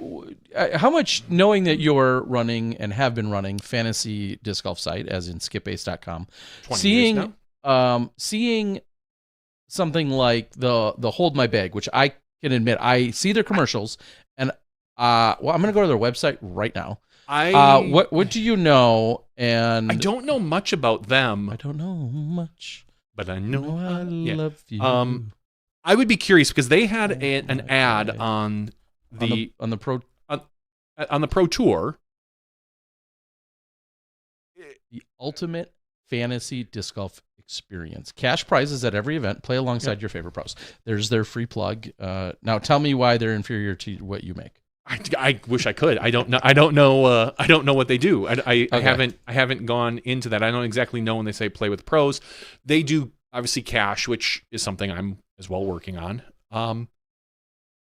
But it's different, and I'm glad people are following along. I'm glad it makes people follow along more. They had an ad. I'm curious as to how well that ad did for them. And something I will never know. I'm sure they will not share that info with me. As far as did it gain them 1,000 subscribers, 2,000, 3,000 people that are gonna play? Maybe. I don't know. And is that worth whatever money it is to be on the Pro Tour's media? Because the Pro Tour commercials are not expensive, or they're not. They are expensive. They're not cheap. So whatever they put into that, I mean, that's advertising. You're risking it. And I can understand if you have a week by week event or format. So it doesn't matter what week you join. Skip Ace is primarily a season long. So for me in the middle of the season to advertise doesn't make a ton of sense. Hey, come play 60% or 50% of the season. Which is where I think they lean into a lot of the single day or single whatever or single event betting and whatnot, right? We do have that. Skip Ace does have that, and it's something I'm actually expanding. I've been working a ton on the site, so I've got a lot of really cool things for next year that will be debuting. And because there's more competitors now, I have to keep my mouth shut more, which I don't like. I like to be able to blab about what I'm doing. But some really cool things that are coming next year. So I overall, I think it's good that there's more competition. I'm always a fan of competition, and I know it's easy to say. A lot of times, would it be better if I was the only person out there? For me, probably, but more people will force me to do and be better. So ultimately, I want to see the competition. I want to see them all fail, but I want to see them. I don't know. It'll be interesting over the next couple of years. Again, if they're paying a couple grand for commercials and they're not seeing the return on it, what do you do? I don't know. I don't know, but I want to win a bunch of money. Yeah. Okay. Yeah, I looked on Underdog, and the Cascade isn't out there as of earlier today. So I don't know, because there were no lines for the last major. Yeah, and my understanding is we're never going to see them at any of the PDGA majors. Oh, I don't think so. We should bet on it. I'm sure you've spoke with somebody at the PDGA. Maybe. But I'm not going to say never. Oh. Maybe not this year, but I would put money that we see in the next 2 years that we see on PDGA majors. Okay. We should probably bet on that. Okay. Let's bet. In the next 2 years on a pro major. On a pro major, MPO, FPO pro major. Yep. That you're saying that we will see lines from one of the not Skip Ace, not Hold My Bag, one of the major DraftKings, Underdog, whatever those are, that we will see the type of gambling we're seeing now on one of them. Do you think that is relative to anywhere majors are happening? Does it matter? And I think of we're finally going to have some majors now international, and there is already lines internationally. There are some places over in Europe that are doing lines, so I don't really count those. Yeah, so that's where I'm trying to clarify. Is here in the States. Here in the States, we'll say a states-based betting. Yeah. Well, one of your major, your DraftKings, your whatever. FanDuel, DraftKings, Underdog. What we're seeing with the Pro Tour. Yes, I think we will. I truly think, regardless of what you heard from whatever PDGA person you spoke with. I'm not saying I did. I'm sure you did, Terry. I don't even talk to anybody. I think we're going to see it. It just makes, if there's money to be made, someone's going to flip a coin. Someone's going to do it. I don't know. All right. What's our friendly wager that we do or don't see in how many years? 30 You grand? said 2 years. 30 grand? 30 grand. Okay. No. Okay. You could bet my life savings. That's fine. Or one Sexton Firebird. No. A malt. We'll do a malt. And I get to buy you a crappy shake because that's what you like, and I like malts. I like malts. My wife doesn't like malts. I like malts. Okay. Yeah, I think, Okay. let's say by the end of, what year is it? 2025? Yeah. So, yeah. So by the end of 2027, 2027. so that's all of, yep. So, okay. So we basically have a year and a half of majors. So the next 6 majors, I think we'll see. No. That gives you like 10. Because it would be, if you're saying all of 2027. Oh, yeah. By the end of 2027. If you're giving to the end of 2027. Yeah, I think by the end of 2027, there's going to be roughly we're going to see 10 or 11 more majors. Yeah. So you think in the next 10 or 11 majors, we will see betting? I think we will. I think we'll. Okay, we will bet a malt. We'll bet a malt on it, Terry. And then after this large podcast, like me, or extra large? Oh yeah, extra large, as big as they make them. Big as they make them. You're choosing whatever local winner's choosing. Yeah, winner's choosing. It Of doesn't have to be whatever like malt a Culver's. place. We'll find a Yeah, whatever malt we'll place. Find a nice malt place. You could even get hard malt. Ooh, Not a malt liquor, but hard malt. I've already got the malt liquor covered. No, it'd be funny if I won and I made you drink malt liquor because I know how much you'd hate it. Oh my god, that would be even more satisfying. That would be all right. Awful. So put it in the Google Calendar after the show. We'll list it that we have till the end of 2027. Right. Presumably, that would be the USDGC, but who knows at this point? But probably until the USDGC of 2027, if there will be lines. Here's the real question, and maybe I should have asked it before I'm willing to make the bet. Is that up to can the PDGA stop that? That's the question. Can you stop? And I genuinely have no idea. Could somebody stop? I don't see how they could technically if they wanted to. I don't think they could if somebody wants to. Clearly, Johnny and I are not professional gamblers. Outside of me hitting up some blackjack tables occasionally. So, can somebody chime in? Could someone stop one of those major betting platforms? No, I don't think you can. From doing it if they absolutely wanted to do it. I honestly don't think you can because there are places right now that do. It's technically they're it's really funny. We're in a unique spot where they're not calling it gambling. Oh, is it sports entertainment? No, but wagering or sports entertainment. It's truly something like that where you. It's so like shady in that you buy a contract. I know. Everyone can roll their eyes. Around for everything. Yep. And they're doing this on everything from there was one on just the Pope right now. Like the newly elected Pope was some guy won like 52 grand because he bet. He didn't bet. It wasn't a gamble. He bought a contract. Bought some sort of come from contract that for like at like 80 cents on the dollar, and if he gets this, but you get this, and whatever, however that works. He won like 52 grand. When aren't you parlaying on the Pope, right? That's when you know you're degenerate, right? Yes. Anyway, so I don't think. Obviously the church can't stop that. Certain places can't stop that in general, but usually these places have some sort of agreement with. That's what I would think. With a reputable. That begs the question: Is there a clarifier that matters? I don't think we need it. It's a gentleman's bet.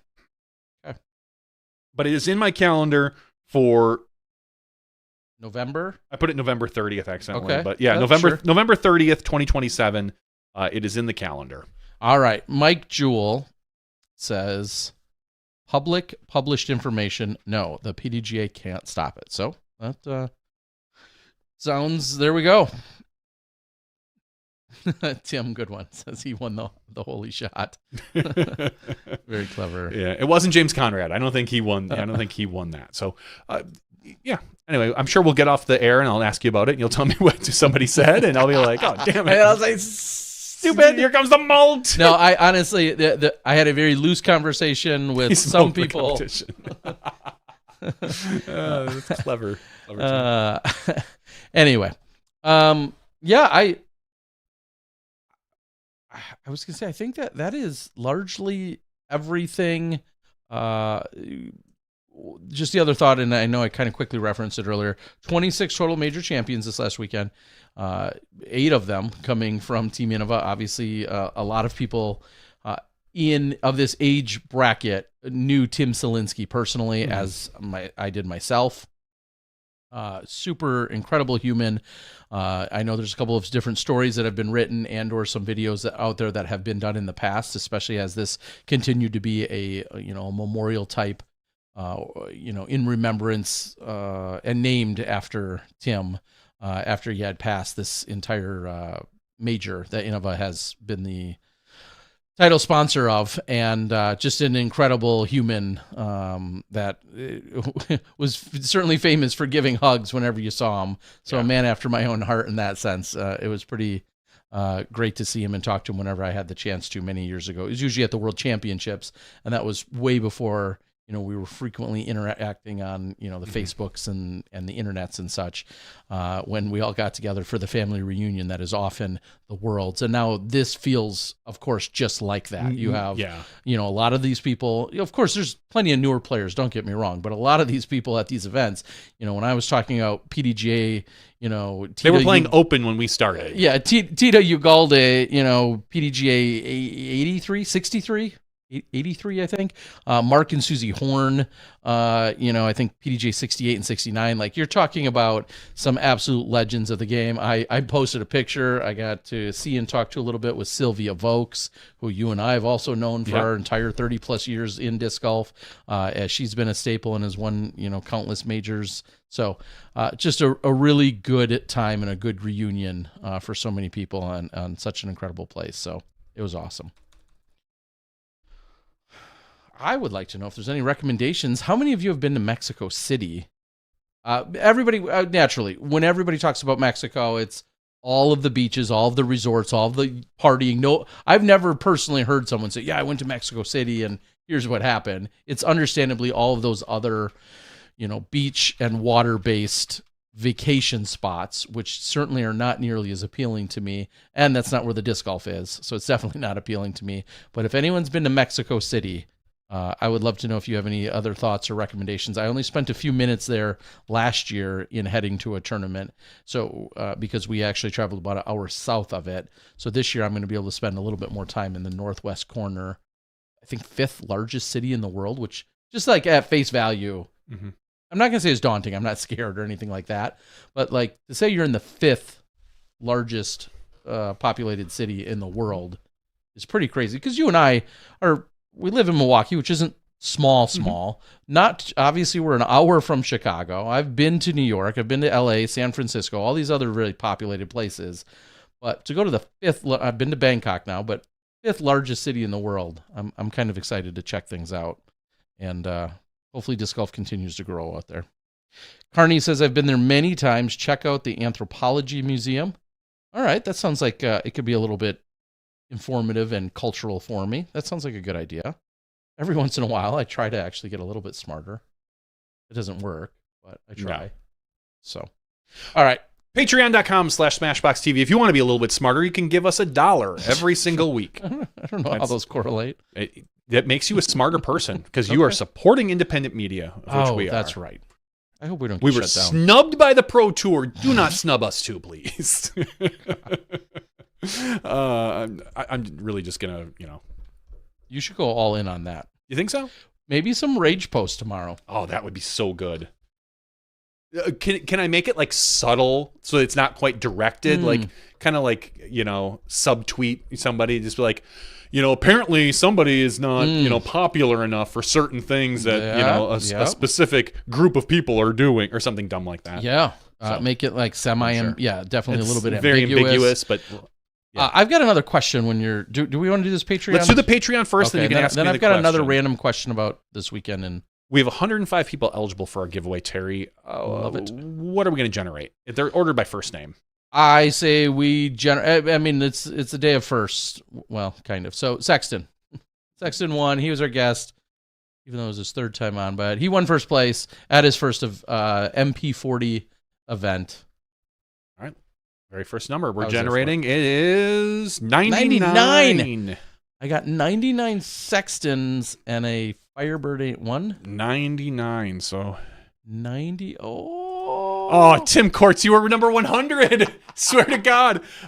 Number 99 It's the Pope. is Wow. Tig Spain? Tig Spain? Love it. Congratulations, Tig. I'm sorry, Tim. You're literally number 100. And Tim. 98 was 2 Chains. So Oh, close, Tim. Tim won. You were one off. But anyway, Okay. Tig wins this one. Congratulations. I'll send your information to Terry Miller. He will get in contact with you, get your address and such, and we will send that over to you. Appreciate it. Speaking of contributions, donations, things of that nature, support. Final night in New Mexico. Literally hundreds of feet from my hotel room, which is where we also had the commentary and everything else, is one of the steakhouses in town. Mm-hmm. I only learned later that it is actually a chain, and I'm sure some of you will laugh if you've heard of it or been around it, seemingly in Texas or New Mexico. It's a K-Bob's. K, like just the letter K, Bob's. Which is really interesting because when you look up who originally started the company, it wasn't a Bob or a K. Anyway, doesn't matter. Go to K-Bob's Steakhouse, right next door to the hotel. It gives me like a slightly lesser than Texas Roadhouse vibe. Really? Yeah. Okay. So we go over there. That puts it in scale. Because if you're talking like mass steakhouses, I would say Outback is above Texas Roadhouse to me. Okay. And then Texas Roadhouse is above this one, you think? Okay. That's kind of that's my initial impression. If you're talking, and now I don't know any other. I don't know what other chain steakhouses there are. Ponderosa, which there is one in Wisconsin Dells, because I jokingly said we're going to go to Ponderosa. Yeah, and I would put that probably. Then we're going to walk back into 1988. I know it's buffet, man. Yeah, okay. It's probably the last Ponderosa in the world. It's probably Wisconsin Dells. Dustin and I thought we saw driving into town. Originally driving to Ruidoso, we saw a Radio Shack, and I'm like, no, we got to stop. That's a Radio Shack. It has to be like an old, like it can't be still working. Yeah, he Googled it. It wasn't. Yeah. It closed like 7 years ago. But Just the signage was still on the door, and there is, I think they said, one remaining Radio Shack, or maybe that shut down in the last couple. Excuse me. Either way, it was not, because I would have went in there and been like, "What do you have in here? I need to see this." I used to go to Radio Shack a lot as an early electronics, stereo, just overall kind of electronics kid. I was very much into Radio Shack. I was denied being allowed to buy something at Radio Shack when I was a kid because we were trying to make a cheater box for our cable box. Like there was instructions and they were passed along via like email way back in the day, or a BB, old bulletin board. And so I was like, oh, this is cool. I can probably build one of these. And so sure enough, I went into like Radio Shack and I had all these parts. It was going to cost me a couple, 15, 16, 17 bucks or something. And the guy was like, no, I won't sell this to you. I mean, that's like selling. And it's like, really? Yeah. You don't know what I'm making? It's like, yes, they do. It's like, going in and buying all the, ingredients for a pipe bomb or something all at once or whatever. Yeah. So that's the place. Go over there. Of course, the first thing you can yell at me is that I get chicken because I'm not a big steak guy, but that's where it was logical to go eat. So it made sense. So anyway, I get chicken. It's not great. Whatever. No big deal. We're not getting sponsors tonight. No. But walk out, pay the bill. Again, big shout out, Martin Hendel, buying the beverages after he was the big winner at the casino. So that I give him big thanks for. But pay the rest of my bill and walk out. And then later I happen to be looking at my receipt. And on there, normal stuff, the chicken, the blah, blah, blah, loaded potato, and K-Care donation. On my roughly $20 bill, there's a K-Care donation itemized line for 59 cents. So they rounded up, maybe? No. Oh. Just no rounding at no point. Is it a percentage? No. It's just a random, or not, it's a number. 59 that cents. They added. Do I care about giving 59 cents to there's some organizations I wouldn't give even 59 cents to if it's a terrible organization and known to be. But do I care about the 59 cents? Absolutely not. Did you have a choice in it at all? If I did, it went 100% under the radar, as in no, sure. I had no choice. Like maybe you paid and there was a checkbox that was pre-checked and you just kind of went through. It was like, or you hit it.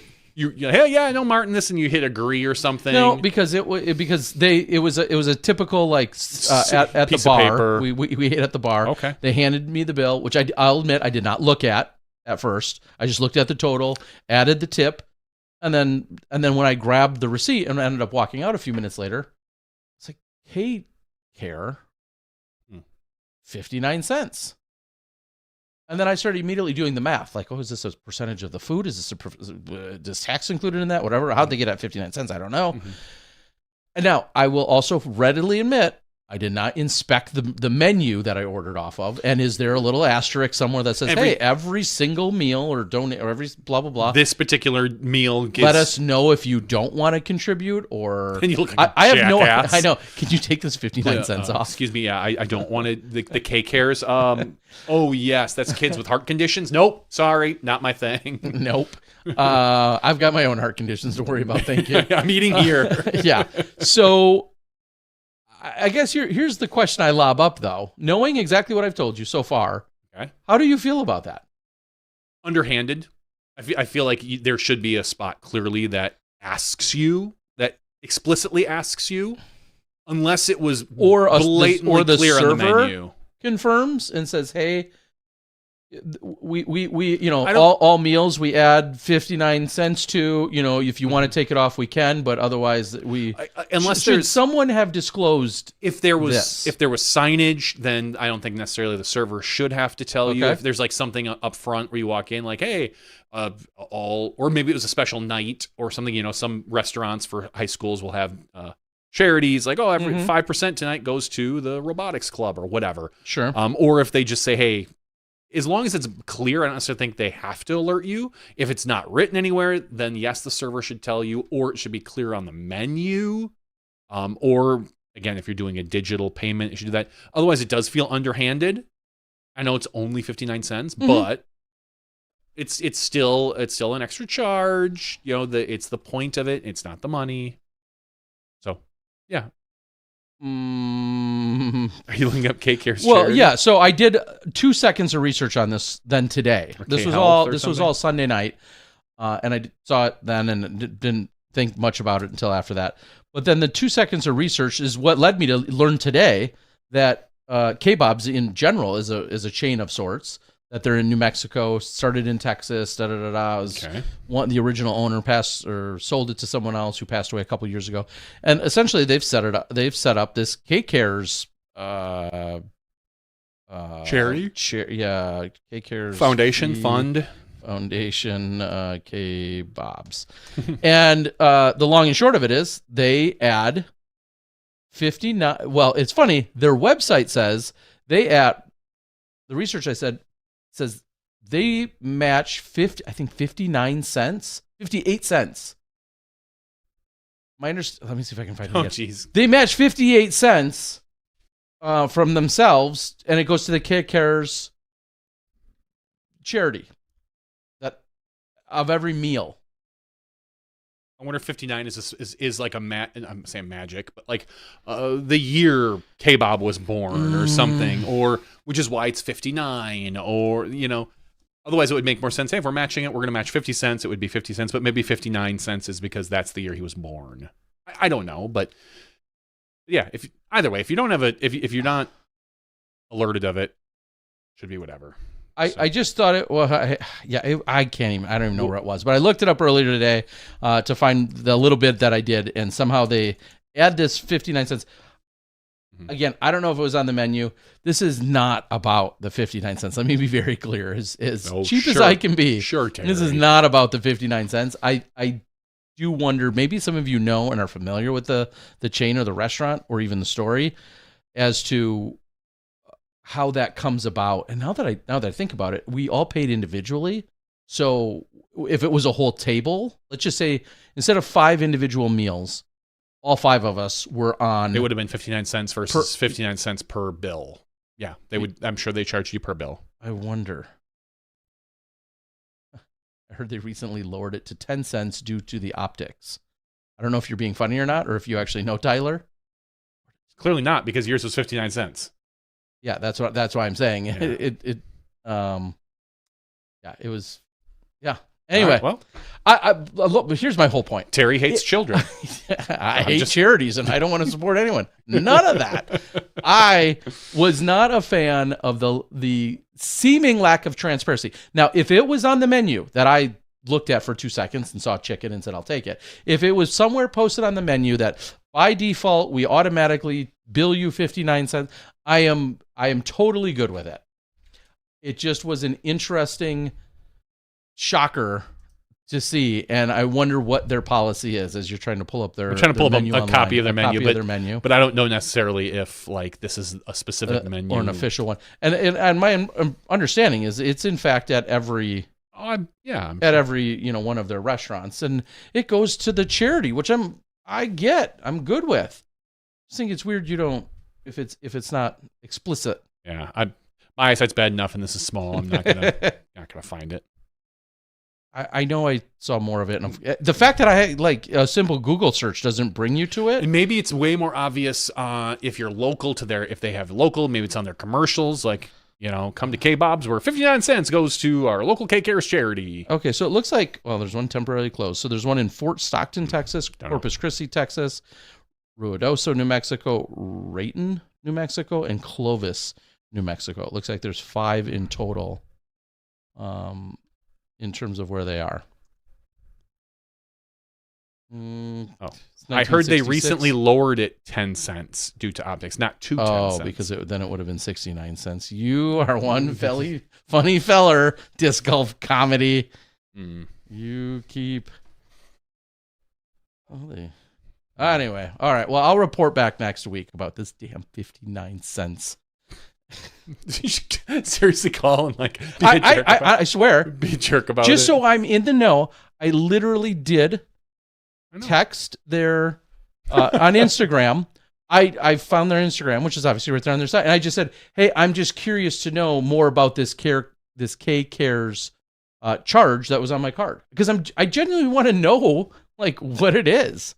So I have not gotten a response. You will see me formally submit some kind of nasty The Better letter. Business Bureau will hear about them. Yeah, I'm not going to let them get away with it. I wrote them and said, recently I ate at the K-Bob's in Ruidoso. After leaving, I apparently made a K-Care donation of 59 cents, and I'm just curious to know what that was and what it's all about.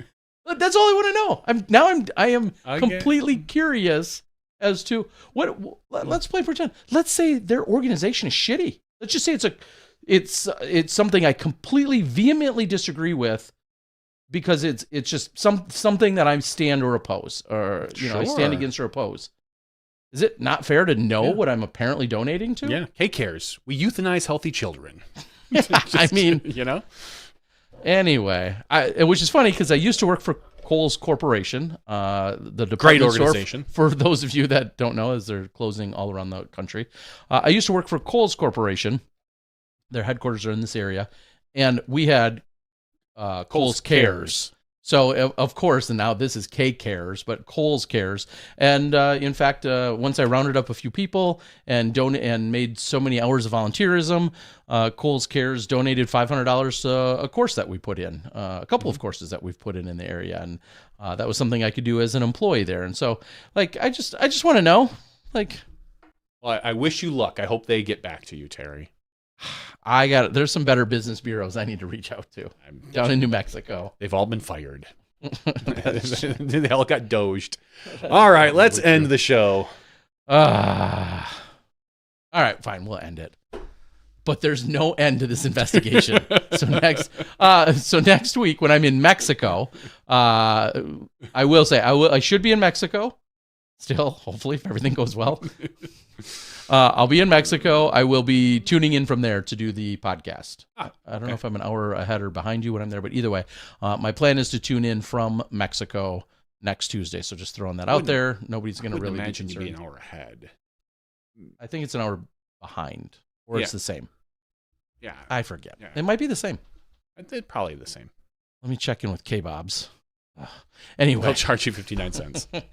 So that's where I'll be calling in from next week, hopefully having some updates from there. Enjoy whatever other events are going on this weekend that I'm not going to be part of or following along. Hope you guys all enjoy.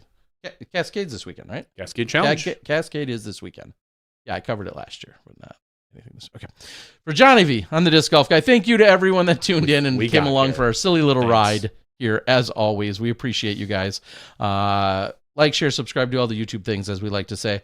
Next week, we'll come to you from Mexico and see what's going on. We'll see you for 558. This has been 557's After Show. See you next week. You step inside the Smashbox.